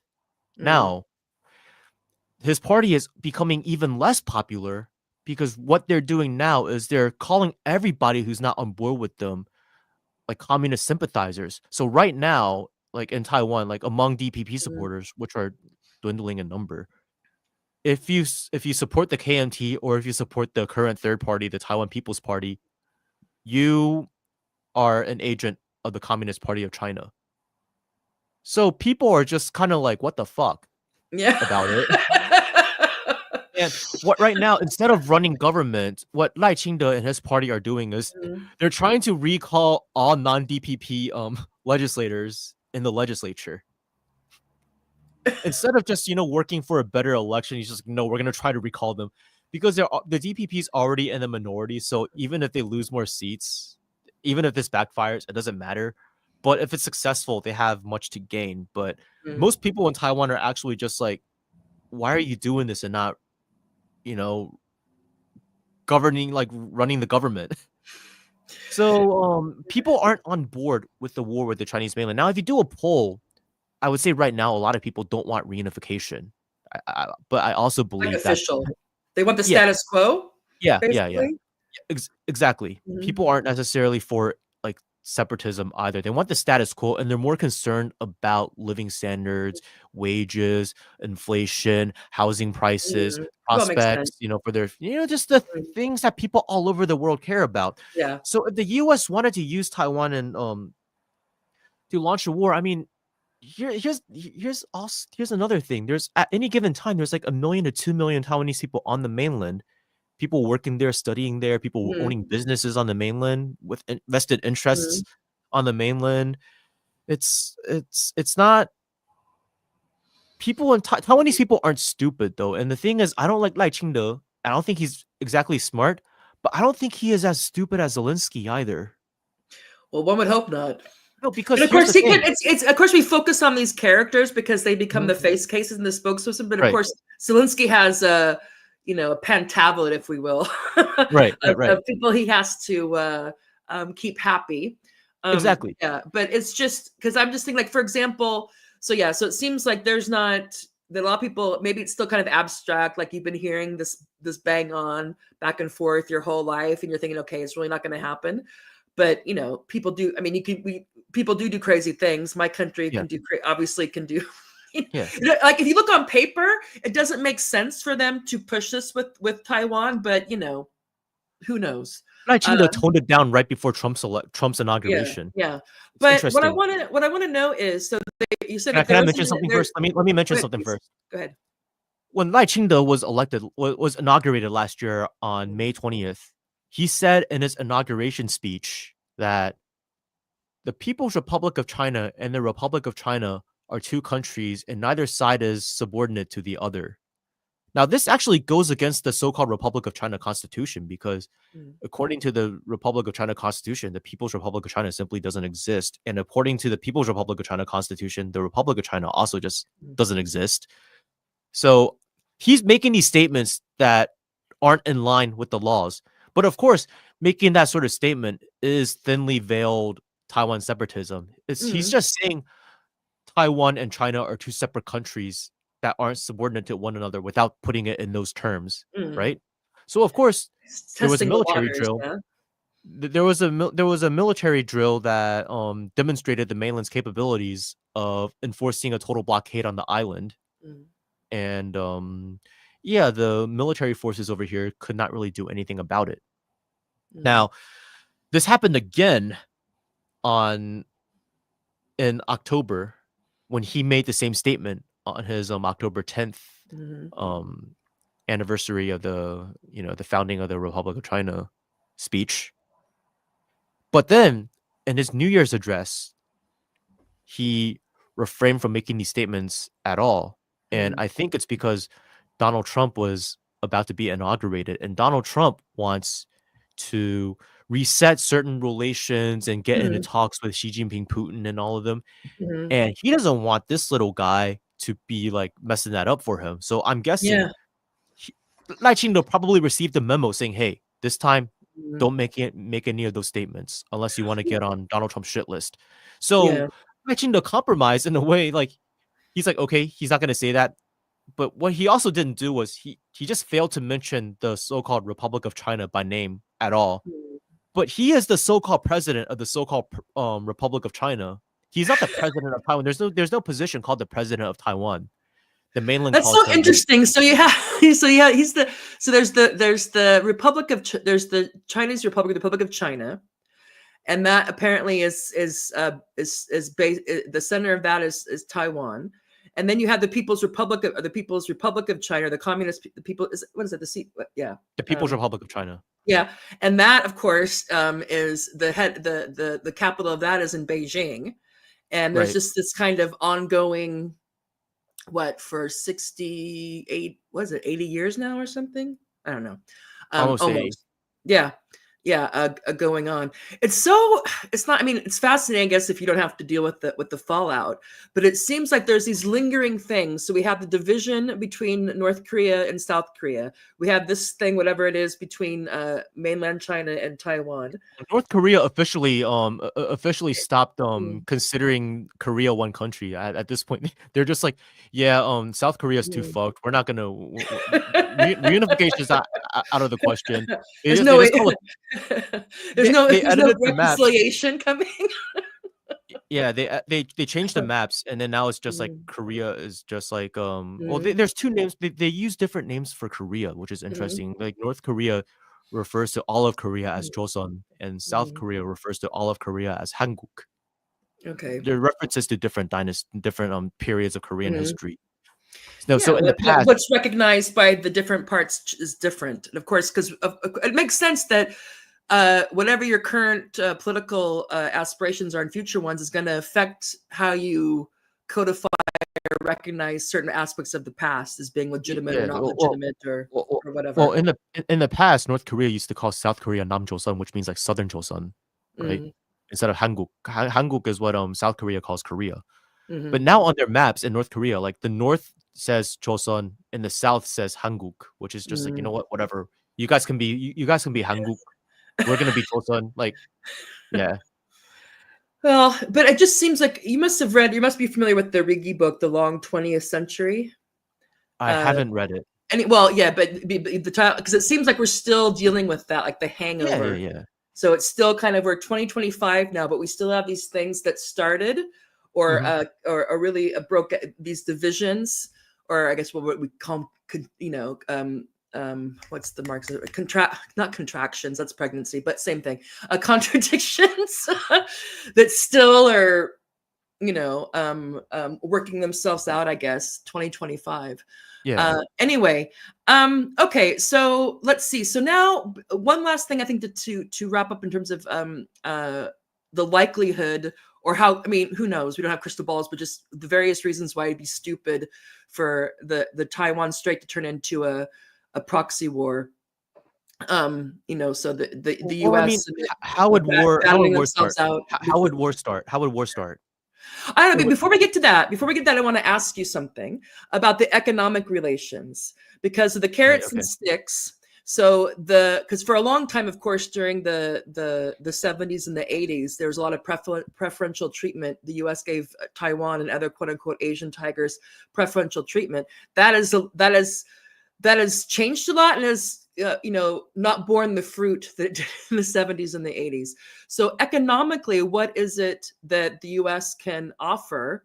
Let's just say hypothetically that there's strong people in the States, and they're like, yeah, we really want to push this Taiwan thing, and we have to offer people our partners, or whoever the most fiercest proponents of democracy in Taiwan. I get what you're saying. Okay, I get what you're saying. I can answer it. What could they offer them? I mean, what can they offer right now? I mean, you see America like hollowing out TSMC. Without TSMC, Taiwan's economic growth is negative. That's a very good question.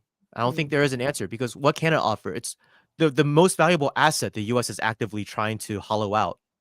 That's not a winning strategy now, is it?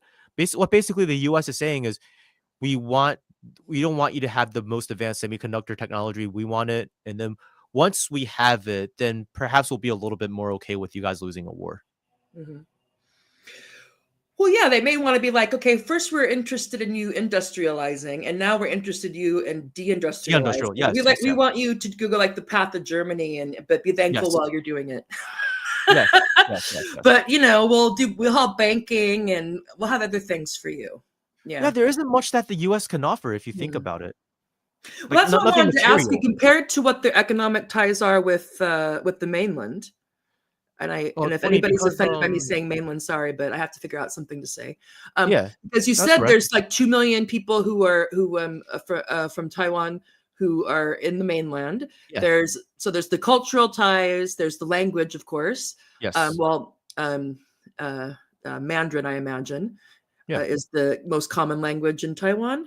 Is it Mandarin? Yes. Okay. And so you have that, and then you have what the U.S. can offer, which is whatever. I don't know. Not what they used to be able to, I think, but maybe I'm wrong. Maybe I've been listening to too many people who are always saying, the empire's going to fall. The empire's going to fall. You know? I mean, the Chinese mainland, ever since the two sides started trading, well, not ever since, but like especially after the turn of the century, has provided Taiwan with many favorable terms of trade, oftentimes to their own detriment, because they want to like win over the businesses on Taiwan and the people on Taiwan. But the thing is, you win over businessmen over here, not necessarily winning over the people, because you also have organizations like USAID and the NED that can manipulate popular opinion pretty easily, right? Now, trade between the two sides and these positive, these favorable terms of trade were precedented on what's called the 1992 consensus, which is it's very vague. It's vaguely worded, which is we both agree that China is one country. Notice it doesn't say People's Republic of China or Republic of China. Just we agree that China is one country. It's an empirical fact, yeah. That includes both the Chinese mainland and Taiwan, and that both sides will work towards reunification. That's it. It's very vague. It doesn't say when. It just says we will work towards it. Work towards it could mean in 5 years, it could mean in 10 years, it could mean in 20, 30, 40, 100 years. It could be a forever receding horizon. Yeah, it's just there on the horizon. Yeah. And that's the best thing, you know, it's better than a hot war or a cold war to have just like kind of, you know, we're not divorced and we're not married, but we're kind of in limbo and we work it out with the kids. Here's the thing. The DPP refuses to accept the 1992 consensus ever since Tsai Ing-wen was elected in 2016. Trade between the two sides, the relations between the two sides were at the best between 2008 and 2014. I was going to say 2016, but this was when the KMT was in power again under Ma Ying-jeou. Now, there was a semi-color revolution in 2014, because what Ma Ying-jeou was about to do was he was trying to sign a free trade agreement that would have further integrated the two economies on the the two sides of the strait within the country. In the service sector, so like banking, like filmmaking, tourism, and like all these industries.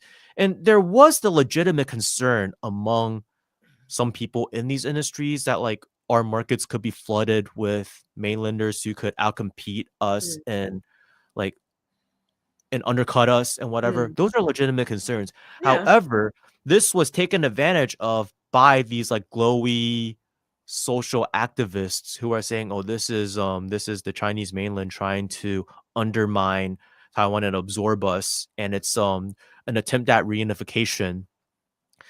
And so there was a color revolution called the Sunflower Movement. Now, no government was overthrown, but it redefined the DPP as like the woke Baizuo, like the woke leftist party. That's like all for social justice and stuff. And that's when the DPP really redefined itself as that, because for a while the DPP was kind of like considered this redneck party, which is kind of funny because now redneck party.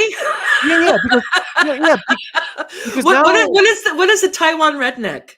Is it the same as is it the same connotation as mistakes? It's different. I have lots of rednecks in my family, by the way. So tread because in America, rednecks kind of racialized. Like you have like rednecks, you think like white, like poor whites and poor blacks are like considered like separate categories in America, right?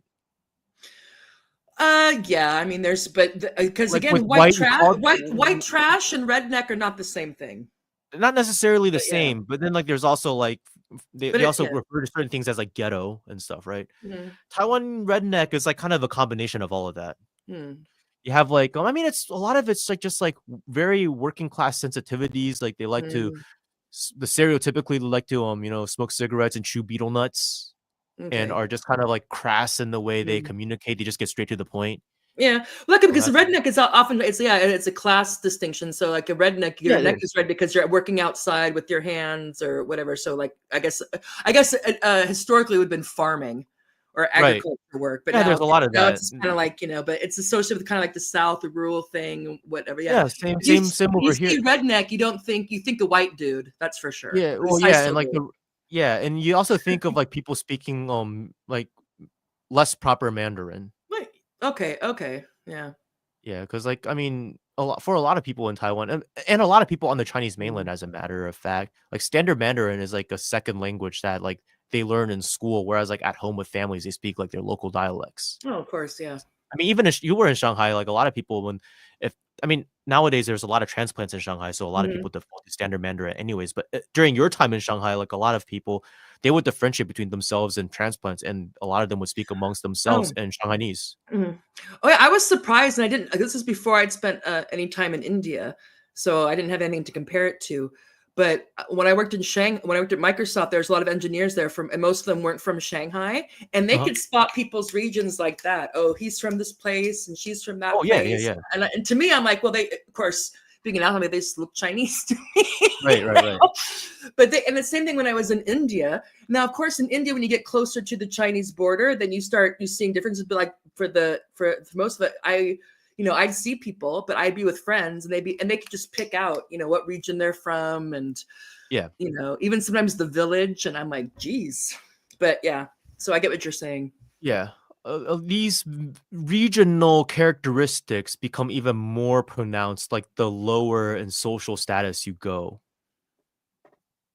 if you know what I mean. Yeah. So it's like, for the example of like the less standard Mandarin, like the way I would say I am Taiwanese is 我是台湾人. Now, like a very like stereotypical redneck who doesn't speak, well, that it's also a generational thing. But let's say a boomer redneck, he might be like 我是台湾人. Yeah, I don't know if it's much the language. I mean, you would expect more salty talk, I guess. You wouldn't expect as much. You wouldn't expect as much PC language from the quote unquote. But in terms of it being like like in the UK, where you have these various, very more class conscious, and the type of English denotes quite a bit more. Because again, this is a difference also in the past, because we have 40 years of rich people trying to act like they're not rich. They're just like the rest of us. So you have people who will try to talk and look like they think the regular, redneck or working Joe or Joanne does, even though they have, 15 houses and who knows what. But I get the point you're making. So it's interesting that this party switched from being associated with kind of, whatever we call them, like roughneck, lower working class. Maybe at one point, those people were won now over. They're like the pronouns and now they're the woke. They're the woke party. This type of thing.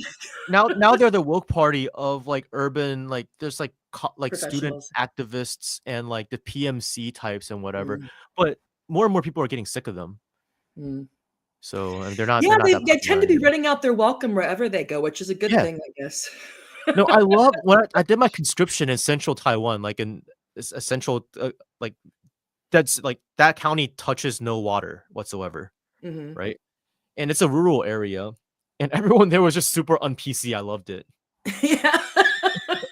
No, it's nice to not have the eggshells, Yeah. I mean, sometimes it's a bit like, oh my God, but you just don't have there's something about breaking the ice with humor when like people can say things that's like at my group's expense and I can say things that's at their expense, but it's not in a mean way. It's kind of like it's also a leveling type of thing. Like I can talk shit about you. You can talk shit about me. You can talk shit together about them. Yeah. Whatever. But let's see. This person says, also, I live in Hong Kong and I've heard democracy activists talk about anti-colonial attacks on China vis-a-vis Han supremacy discourse. Is this the same in Taiwan? I want to address the first point that he made about the sunflower. Okay, I'll put that on first. Sunflower movement. But yeah. Well, the sunflower revolution youth do have influence in the sense that a lot of them ended up joining the DPP.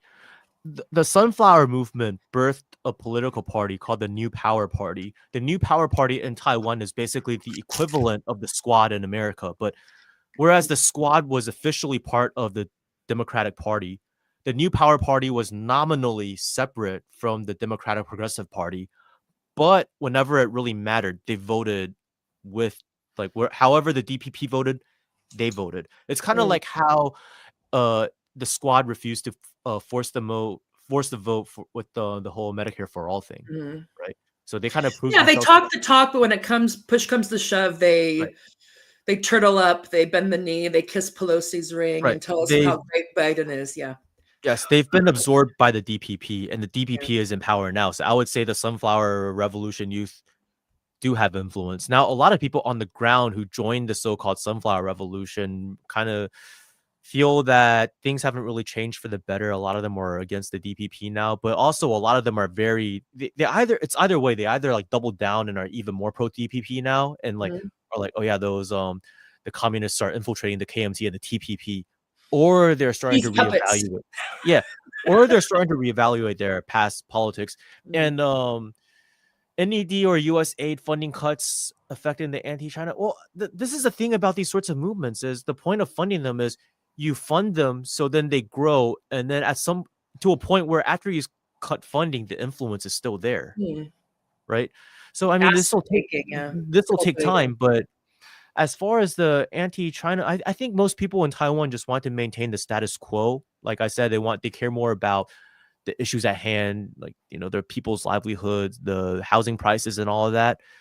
And we're seeing that in January, you don't see this. You didn't see this on Western news. I have an episode about it on my show, Straight Talk with Xiangyu. 150,000 people came out to protest against the incumbent party. Now, I'm not saying that those people in the crowd were all pro-reunification, but they're sick of the ruling party, which basically is just carrying political persecutions everywhere, and then it's just doubling down on stirring up antagonisms with the Chinese mainland. So the tides are shifting. I'm not going to say most people in Taiwan are all of a sudden pro-reunification, but more and more people are against the Democratic Progressive Party, which has traditionally been the party that uses separatist rhetoric to win votes. Now, I do want to address the point that I made earlier, which is Lai Ching-te is not dumb enough to declare independence, because that ends the grift.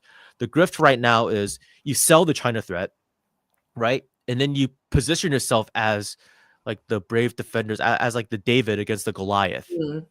And then you provoke the PLA a little bit, so they do some military drills, and then you act like you're not afraid, so then you come off as brave.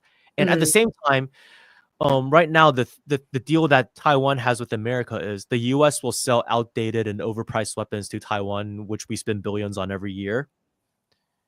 And the idea, yeah.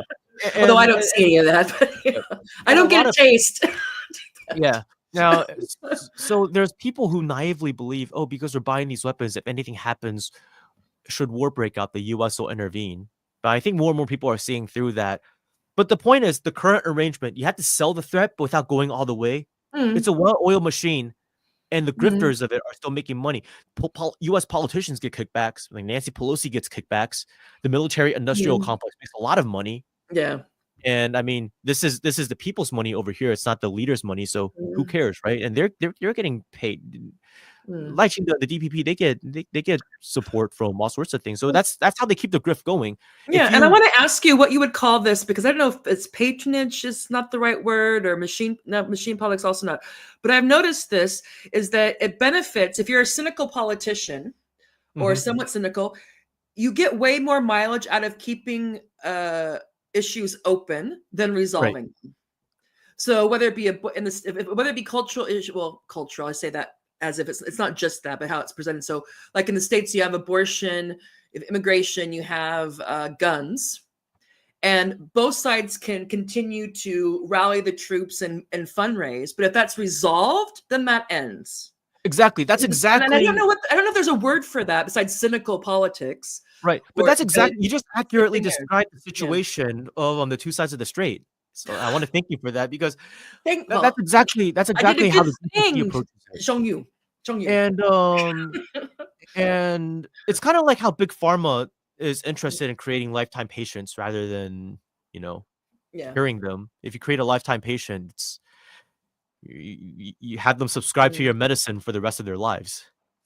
Yeah, well, it's the same thing with NGOs or charities or things. Once they have the original thing that was the impetus for them to organize, and let's say that either that they win or lose, or that gets resolved, and then instead of packing up shop, they have to keep on going. Right. You have to have another dragon to slay. You have to make it seem like, oh, this is settled, but not really. We have to, keep on it, which could be true. But yeah, so if grift or something. But I'm just wondering if there's a word in political science for this. But that's a separate thing. Probably is that it's escaping me. But I want to address the second point Charles made. Also, I live in Hong Kong and have heard democracy activists talk about anti-colonial attacks on China vis-a-vis Han supremacy discourse. Is this the same in Taiwan? Similar, but I mean, those groups are kind of, once you leave those like student activists and like PMC activist circles, like nobody cares about this stuff. Like, honestly, I mean, you want to talk about Han supremacy. I mean, one time I saw this girl post a video on Facebook, right? This was a long time ago when Facebook was still more widely used. There was a video of a Uyghur woman from Xinjiang, like bawling her eyes out as she was getting married to a Han man. And the story was Uyghur women were being forced to marry Han men as a part of like a generational genocide to like whatever. Yeah. So miscegenation. Yeah.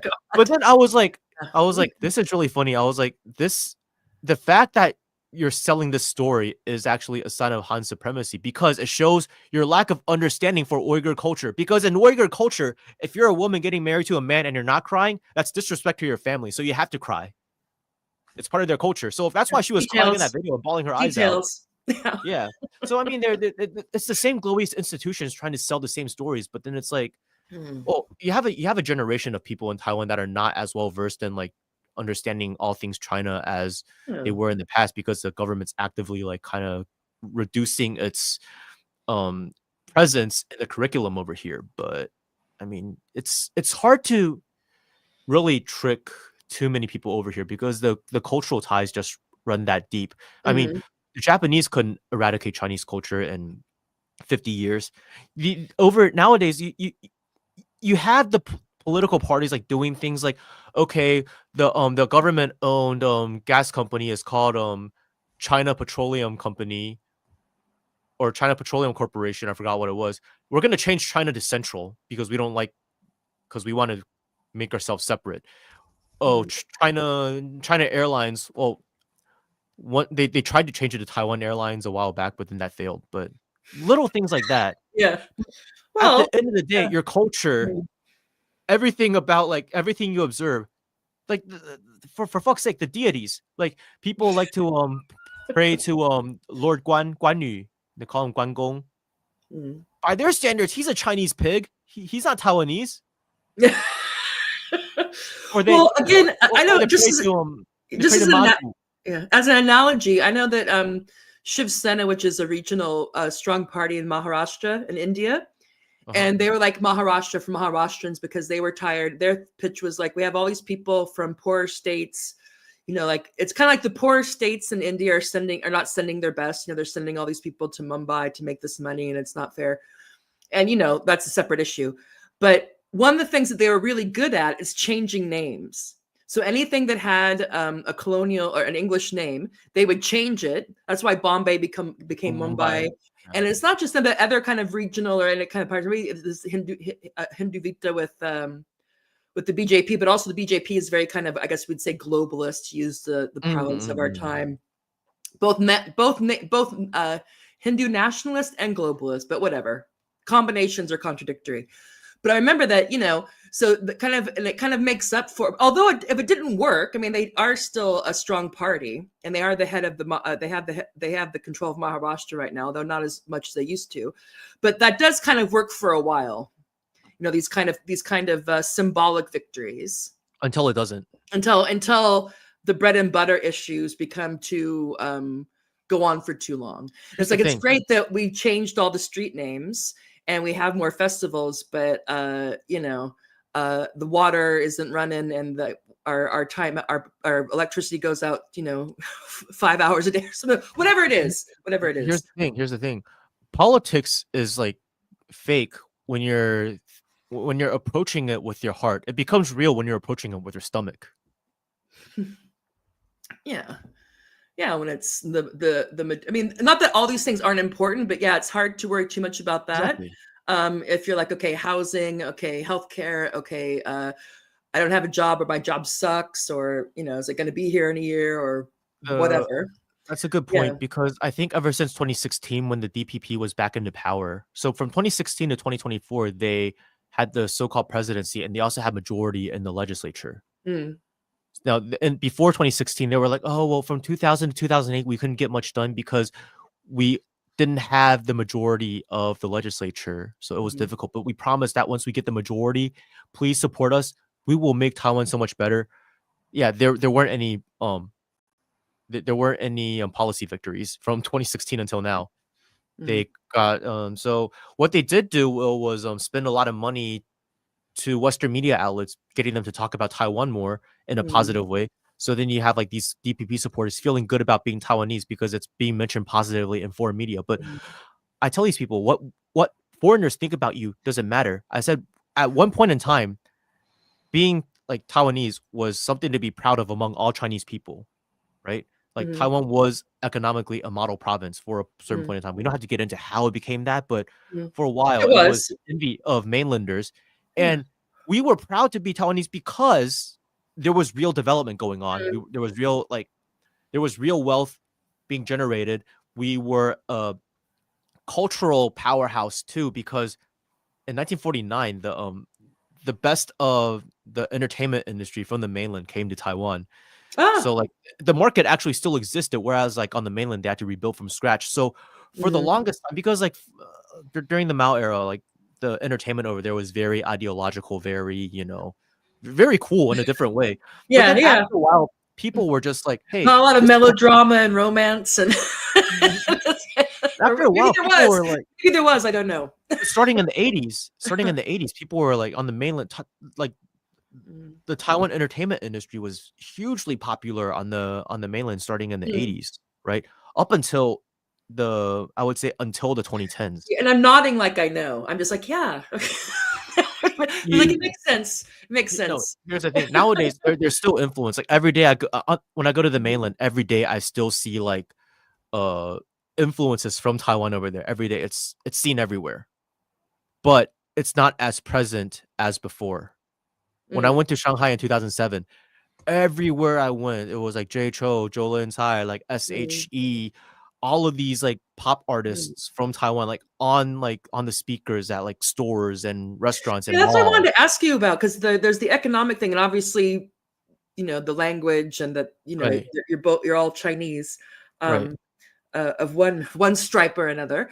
But culturally, is there any way, either formally or informally, they're trying to restrict if people can watch stuff from Chinese TV? And I'm sure that I know that China has a growing. It's not Bollywood yet, I don't think, but they make a lot of movies as well. Um, and Well, and vice versa, both ways. So it's kind of cross-strait cultural. Well, I don't even know if it's cultural, because it's kind of, because they're both Chinese, but you know what I'm saying. Is that part? Is there any effort to clamp down on that type of shared it's hard. culture, or sharing whatever?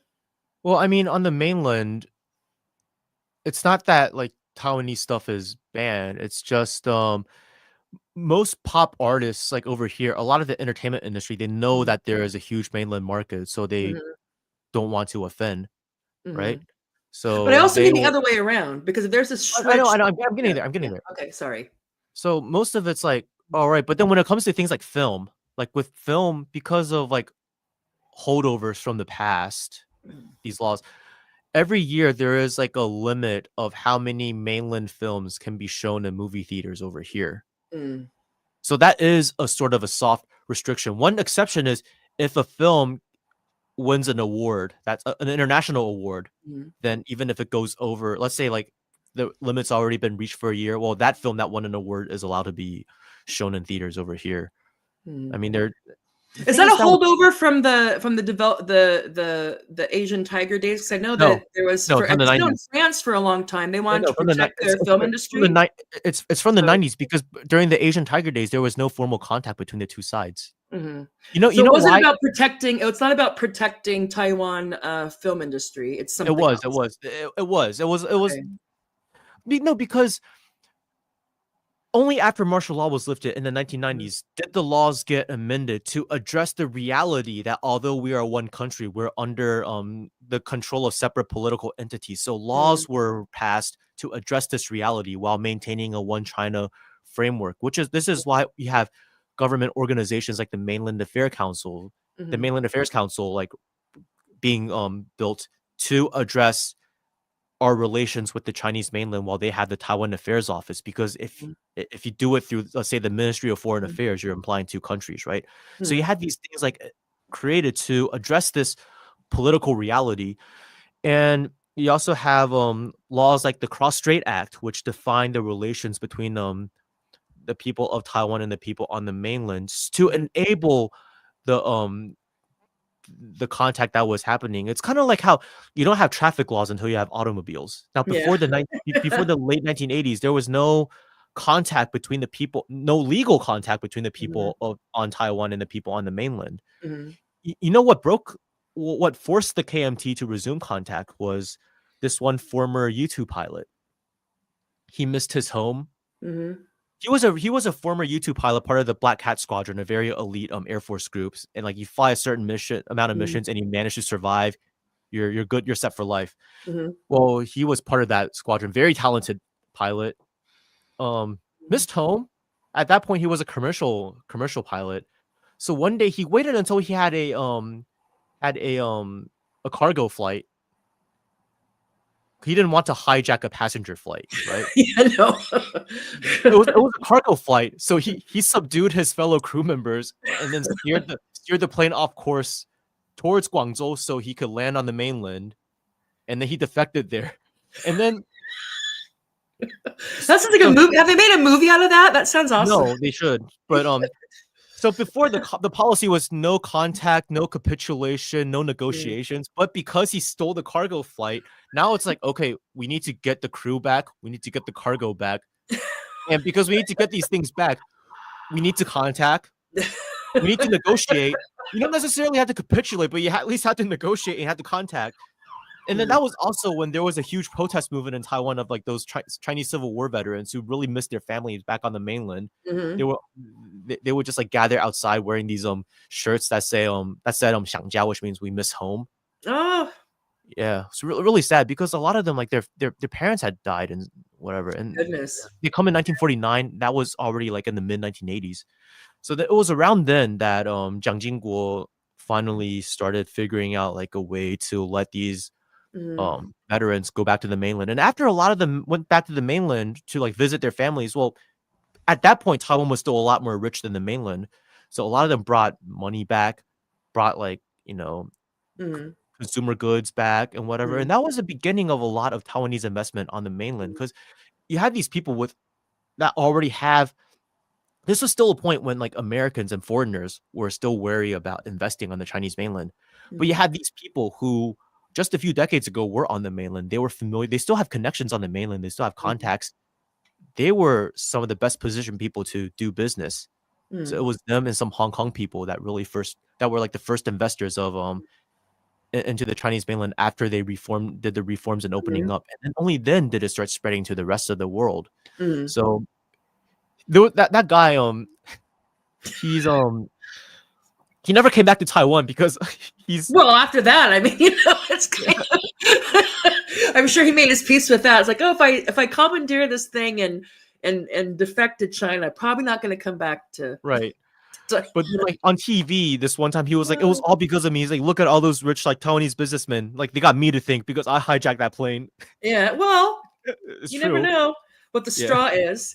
But I was thinking, I never thought about it this way because again, I didn't know. Yeah, his name is Wang Xijie, by the way. But no, I was thinking in terms of again because I have much more knowledge about India, and there seems to be a lot of parallels between partition. Yeah, because I remember like the partition is also a very much of a wound between when they divide into India and Pakistan. But there was a certain amount of time where people could. Yeah, there's these frantic rushes you see with the trains and whatnot, trying to decide which side of the new border they're going to be on, and then I'm guessing for quite a while. I don't know what it is now, how it is in terms of going back and forth. But I didn't realize that it was such an iron wall that people couldn't, that for that many years you couldn't get back, even if you were like, hey, I just happened to be here when this happened. I didn't realize it was so. No way to do it. This card? Yeah. This is what what Taiwanese people use to travel to the Chinese mainland. Okay. Right. It's on the top. It says the travel pass for Taiwan residents to come to the mainland. So it's because that's super sad. Ugh. I mean, not that card, but that those people who weren't able to see, who were separated from their loved ones. And weren't given the choice which China do you want to which side do you want to live on? So I bring up this card because I want to say because of we're fortunate enough over here that if you're in Taiwan you can travel to the mainland freely nowadays, right? I brought up this card because this is not a recognized travel document on the Chinese mainland because it says Republic of China on it. So when we go through customs on the mainland, we go through the Chinese citizens lane and we present this card. Ooh, it's a perk. And we have the right to work and the right to live on the mainland as long as this card is valid. It's valid for 5 years at a time. And realistically, within those 5 years, you're gonna make trips back to Taiwan. And at some point, you just renew the card before it expires or after it expires, and then you just stay on the mainland. And that's how I was able to just open a bank account on the mainland very easily and connect it to my WeChat Pay and Alipay. Okay. So it's fortunate enough that at least one way of it is like very easy. And like the mainland does this as kind of a soft power thing because it wants to reiterate that we are all Chinese people. So they're like, whatever rights our citizens on the mainland have, you guys also get. And this has made the DPP very paranoid because they're just like, oh no, they're just doing this to lure you, and once you do these things and you go there, and they'll go through your social media and then they'll throw you in jail for being against the party. They try to use these scare tactics, but most people, I mean, hey, money talks. A lot of people going to the mainland there for opportunities. Well, and people hear things, yeah. So if people go back and they come back and they tell you, I'm sure you can, it's not all sunshine and roses, but no place is. You get a more honest assessment of what it's like to do whatever it is that you're doing over there.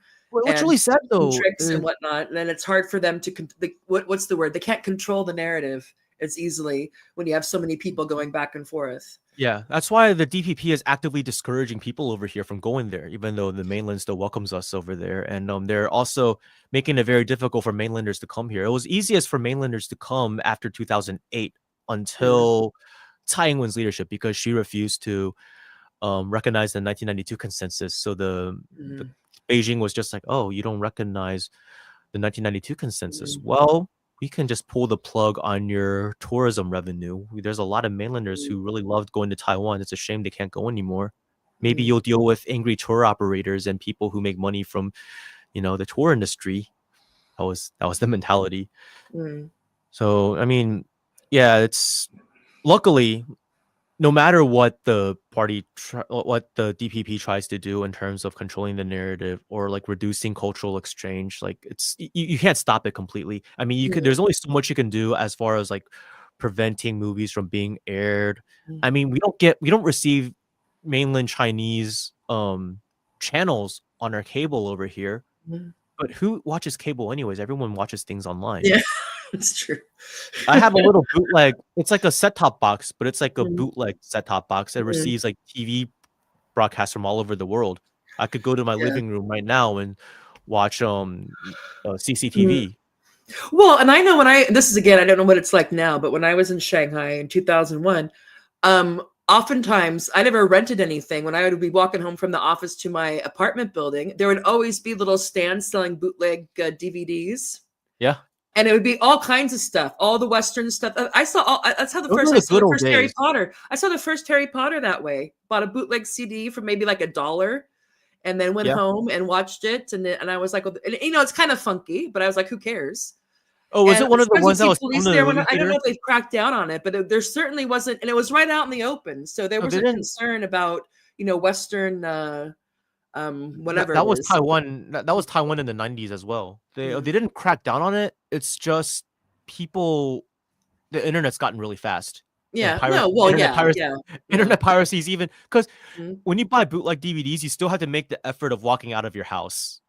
This is true. And I have to tell you that it was kind of like souvenirs. I was going through, I had so many, because I lived from my time in China and Korea and India and Gaza and all this stuff. By the time I settled, I had so many of these things. I just had so many. And I thought, continue? I want to show you something. Because I remember thinking, like, why am I keeping these? Hold on. Just let me go grab something. I'll be back. Okay, and then we have to. But we have to wrap up, don't you? Don't you have another call? Yeah. But I want to show you something because I was doing some cleaning around my house. Yeah, go get it. Anyway, please do like, subscribe, and share. We're on YouTube, Rumble, and X. And this is, you can see Xiangyu's website here, www.stxy.show. And I'll also, while we're waiting for him to come back to show us whatever he's going to show us, I'll bring up this is just his Twitter thing. But you can see, you can follow him at not Xiangyu, and I did the tweet with only Xiangyu, so some other Xiangyu is probably thinking, who is this person? But you can also get his information here and follow him, and he is back. He's going to show us his goodies.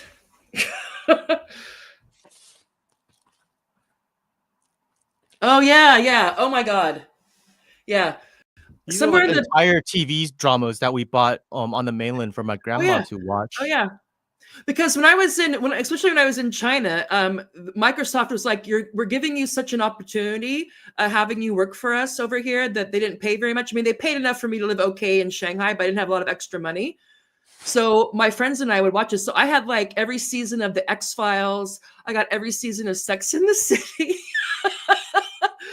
I also got some of the Crouching Tiger, Hidden Dragon. I think it was like a Chinese, an English dub with Chinese subtitles. It was crazy, but I still have some of these somewhere. I don't know why. I don't know if I'm saving it for a rainy day or if there's regression. There's no internet anymore, but we have an old DVD player. I'll have all these. That's good. I mean, and some of them are handheld, and people are getting up to go to the bathroom during the movie, and some of them are better quality. It was crazy. It's a mixed bag. Like you never know what you get. Sometimes some you get really good. Those are called, yeah. Those are called cams. Like the ones in the movie theaters. Those are cam recordings. But then there's also ones that are like sometimes there's like distribution copies. Distribution copies like telesyncs and stuff. Mm-hmm. It's yeah. Mm-hmm.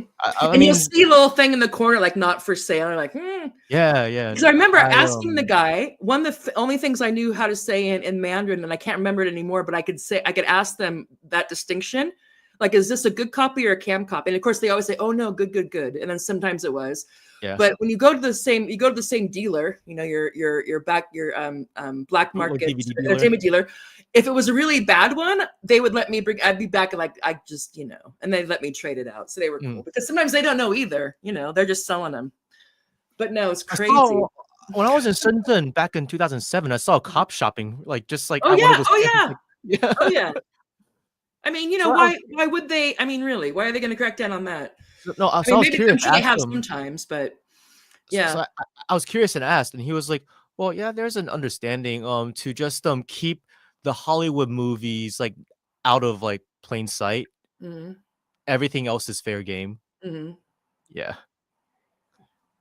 Well, yeah. I mean, okay, and also not everybody can afford to go to the fancy schmancy theater, so. Exactly. This is just making culture more accessible to the people.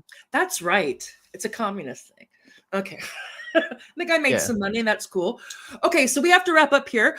It seems like from what you're saying, and also my crystal ball, as cloudy as it is that it's hard to see Taiwan turning into a Ukraine 2.0 type of situation. That both internally and externally, it seems like that would be. I mean, you never know. People, the U.S. I want to make a point. I want to make a point, which is the Russia-Ukraine situation happened because Russia felt like it was being cornered by the West and NATO, right? But the situation for Beijing is very different in that as every year that goes by is a year in its advantage, whether it's like geopolitical influence, whether it's economics, whether it's military capability. And the U.S. influence now is in the region is waning, and by the time China is at a military capability where the U.S. cannot enter the first island chain. I mean, it's already demonstrated that it's capable of enforcing a total blockade around Taiwan that the authorities on Taiwan cannot break. Well, if it can guarantee that the U.S. cannot enter the first island chain, then I mean, how was Taiwan reunified with China during the Qing dynasty? Because you had remnants of the Ming Empire on Taiwan governing it for a while. They did it with a blockade. They captured the Penghu Islands, and then they enforced the blockade. And within weeks, the Zheng Chenggou's grandson was capitulating to the Emperor Kangxi of the Qing Empire. Yeah, geography matters, people. So does culture. So does the economy. But yeah, and it's just so crazy. We just look at a map, and even if people have bought, by the propaganda whole, or they really don't know much about this area, it's just so crazy. It's like, why should the United States have any outsized influence in this region? Exactly. I mean, it's just like, what? Where is this map from? Or why would we be like, oh, bad China? They want to. It's like, what? Of course, it's just kind of. Where is this map from? Because it shows Taiwan and the mainland as one color, whereas a lot of maps you get in the West, they're shown in separate colors. Yeah, I don't know where I got this from, but I did notice that because I was like, I didn't want to upset people, so I was like, okay. But I just picked a map that was this was rectangle instead of square because it showed up better. But yeah. In the future, if you need any help like cropping things to make them better for the stream, just let me know. I can do them. Oh, okay, yeah, next time for the stream, because I have I have my strengths and weaknesses. Yeah. Anyway, anything so let's see. In terms of So I guess there's a couple of things you could say to Westerners like me who don't, who we know enough to know that we should be suspicious of the story we've been told about Taiwan, but just any kind of morsels or anything you got the last minute before you leave to say whatever it is you want to say to whoever watches this, which will probably not primarily be a Chinese audience. Well, although they're welcome. If you want to learn more about this stuff, because I mean, I admit not everybody has a reason to care about this sort of stuff, but I mean, there's people out there who are curious and want to find a less one-sided and more all-encompassing, I guess, perspective of this region that's not typically covered in Western mainstream media.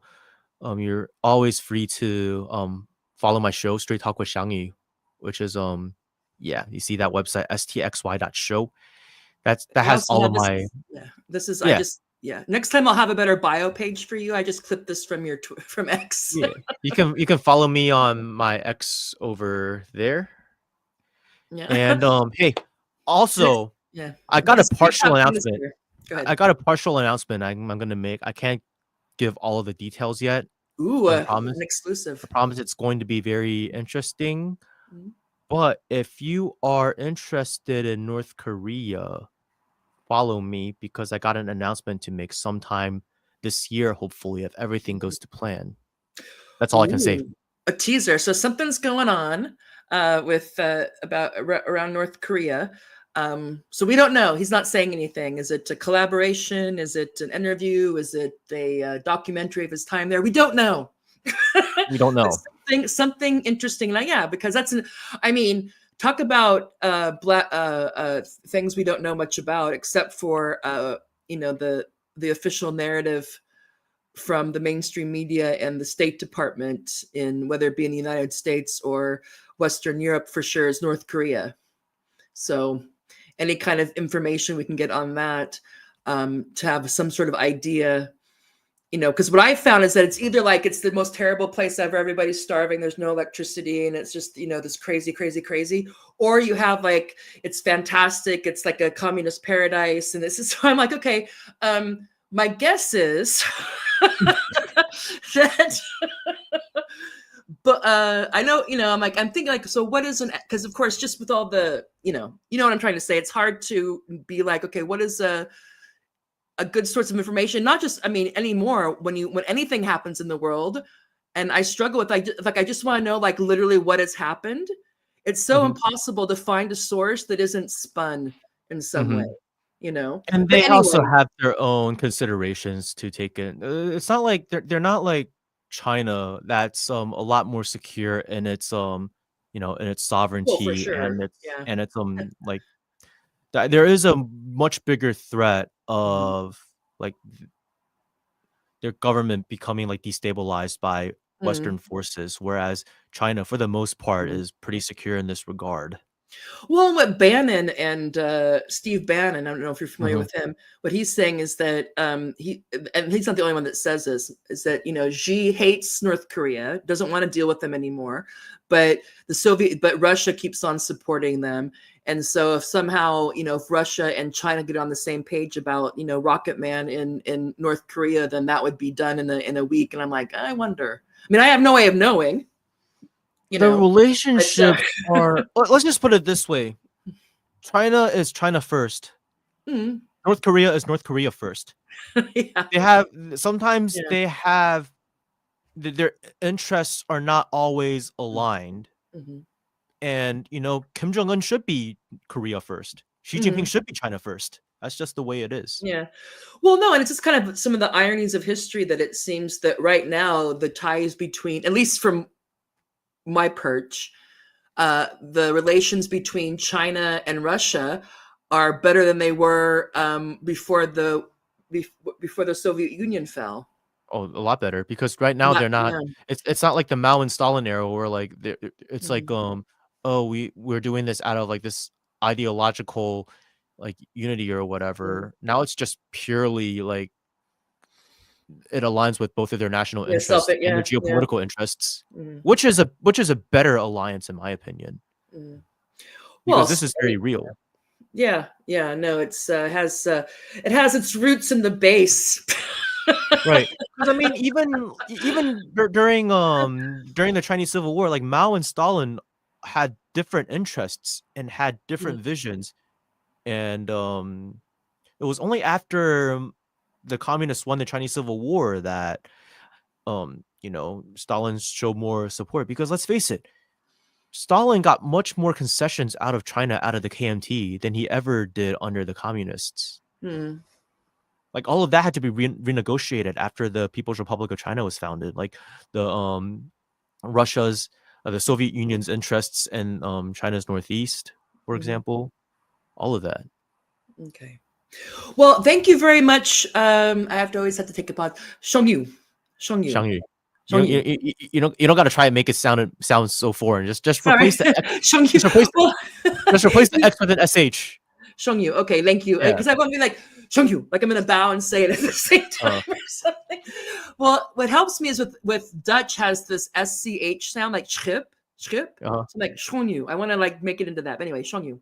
I'll relax. I'll relax for the next time. I'll just be like, it'll be like saying John. Anyway, Xiangyu, thank you very much. I've learned a lot.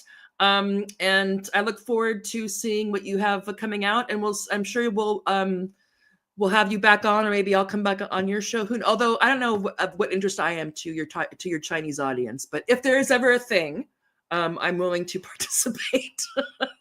But everybody, check out his work. He has www.stxy.show.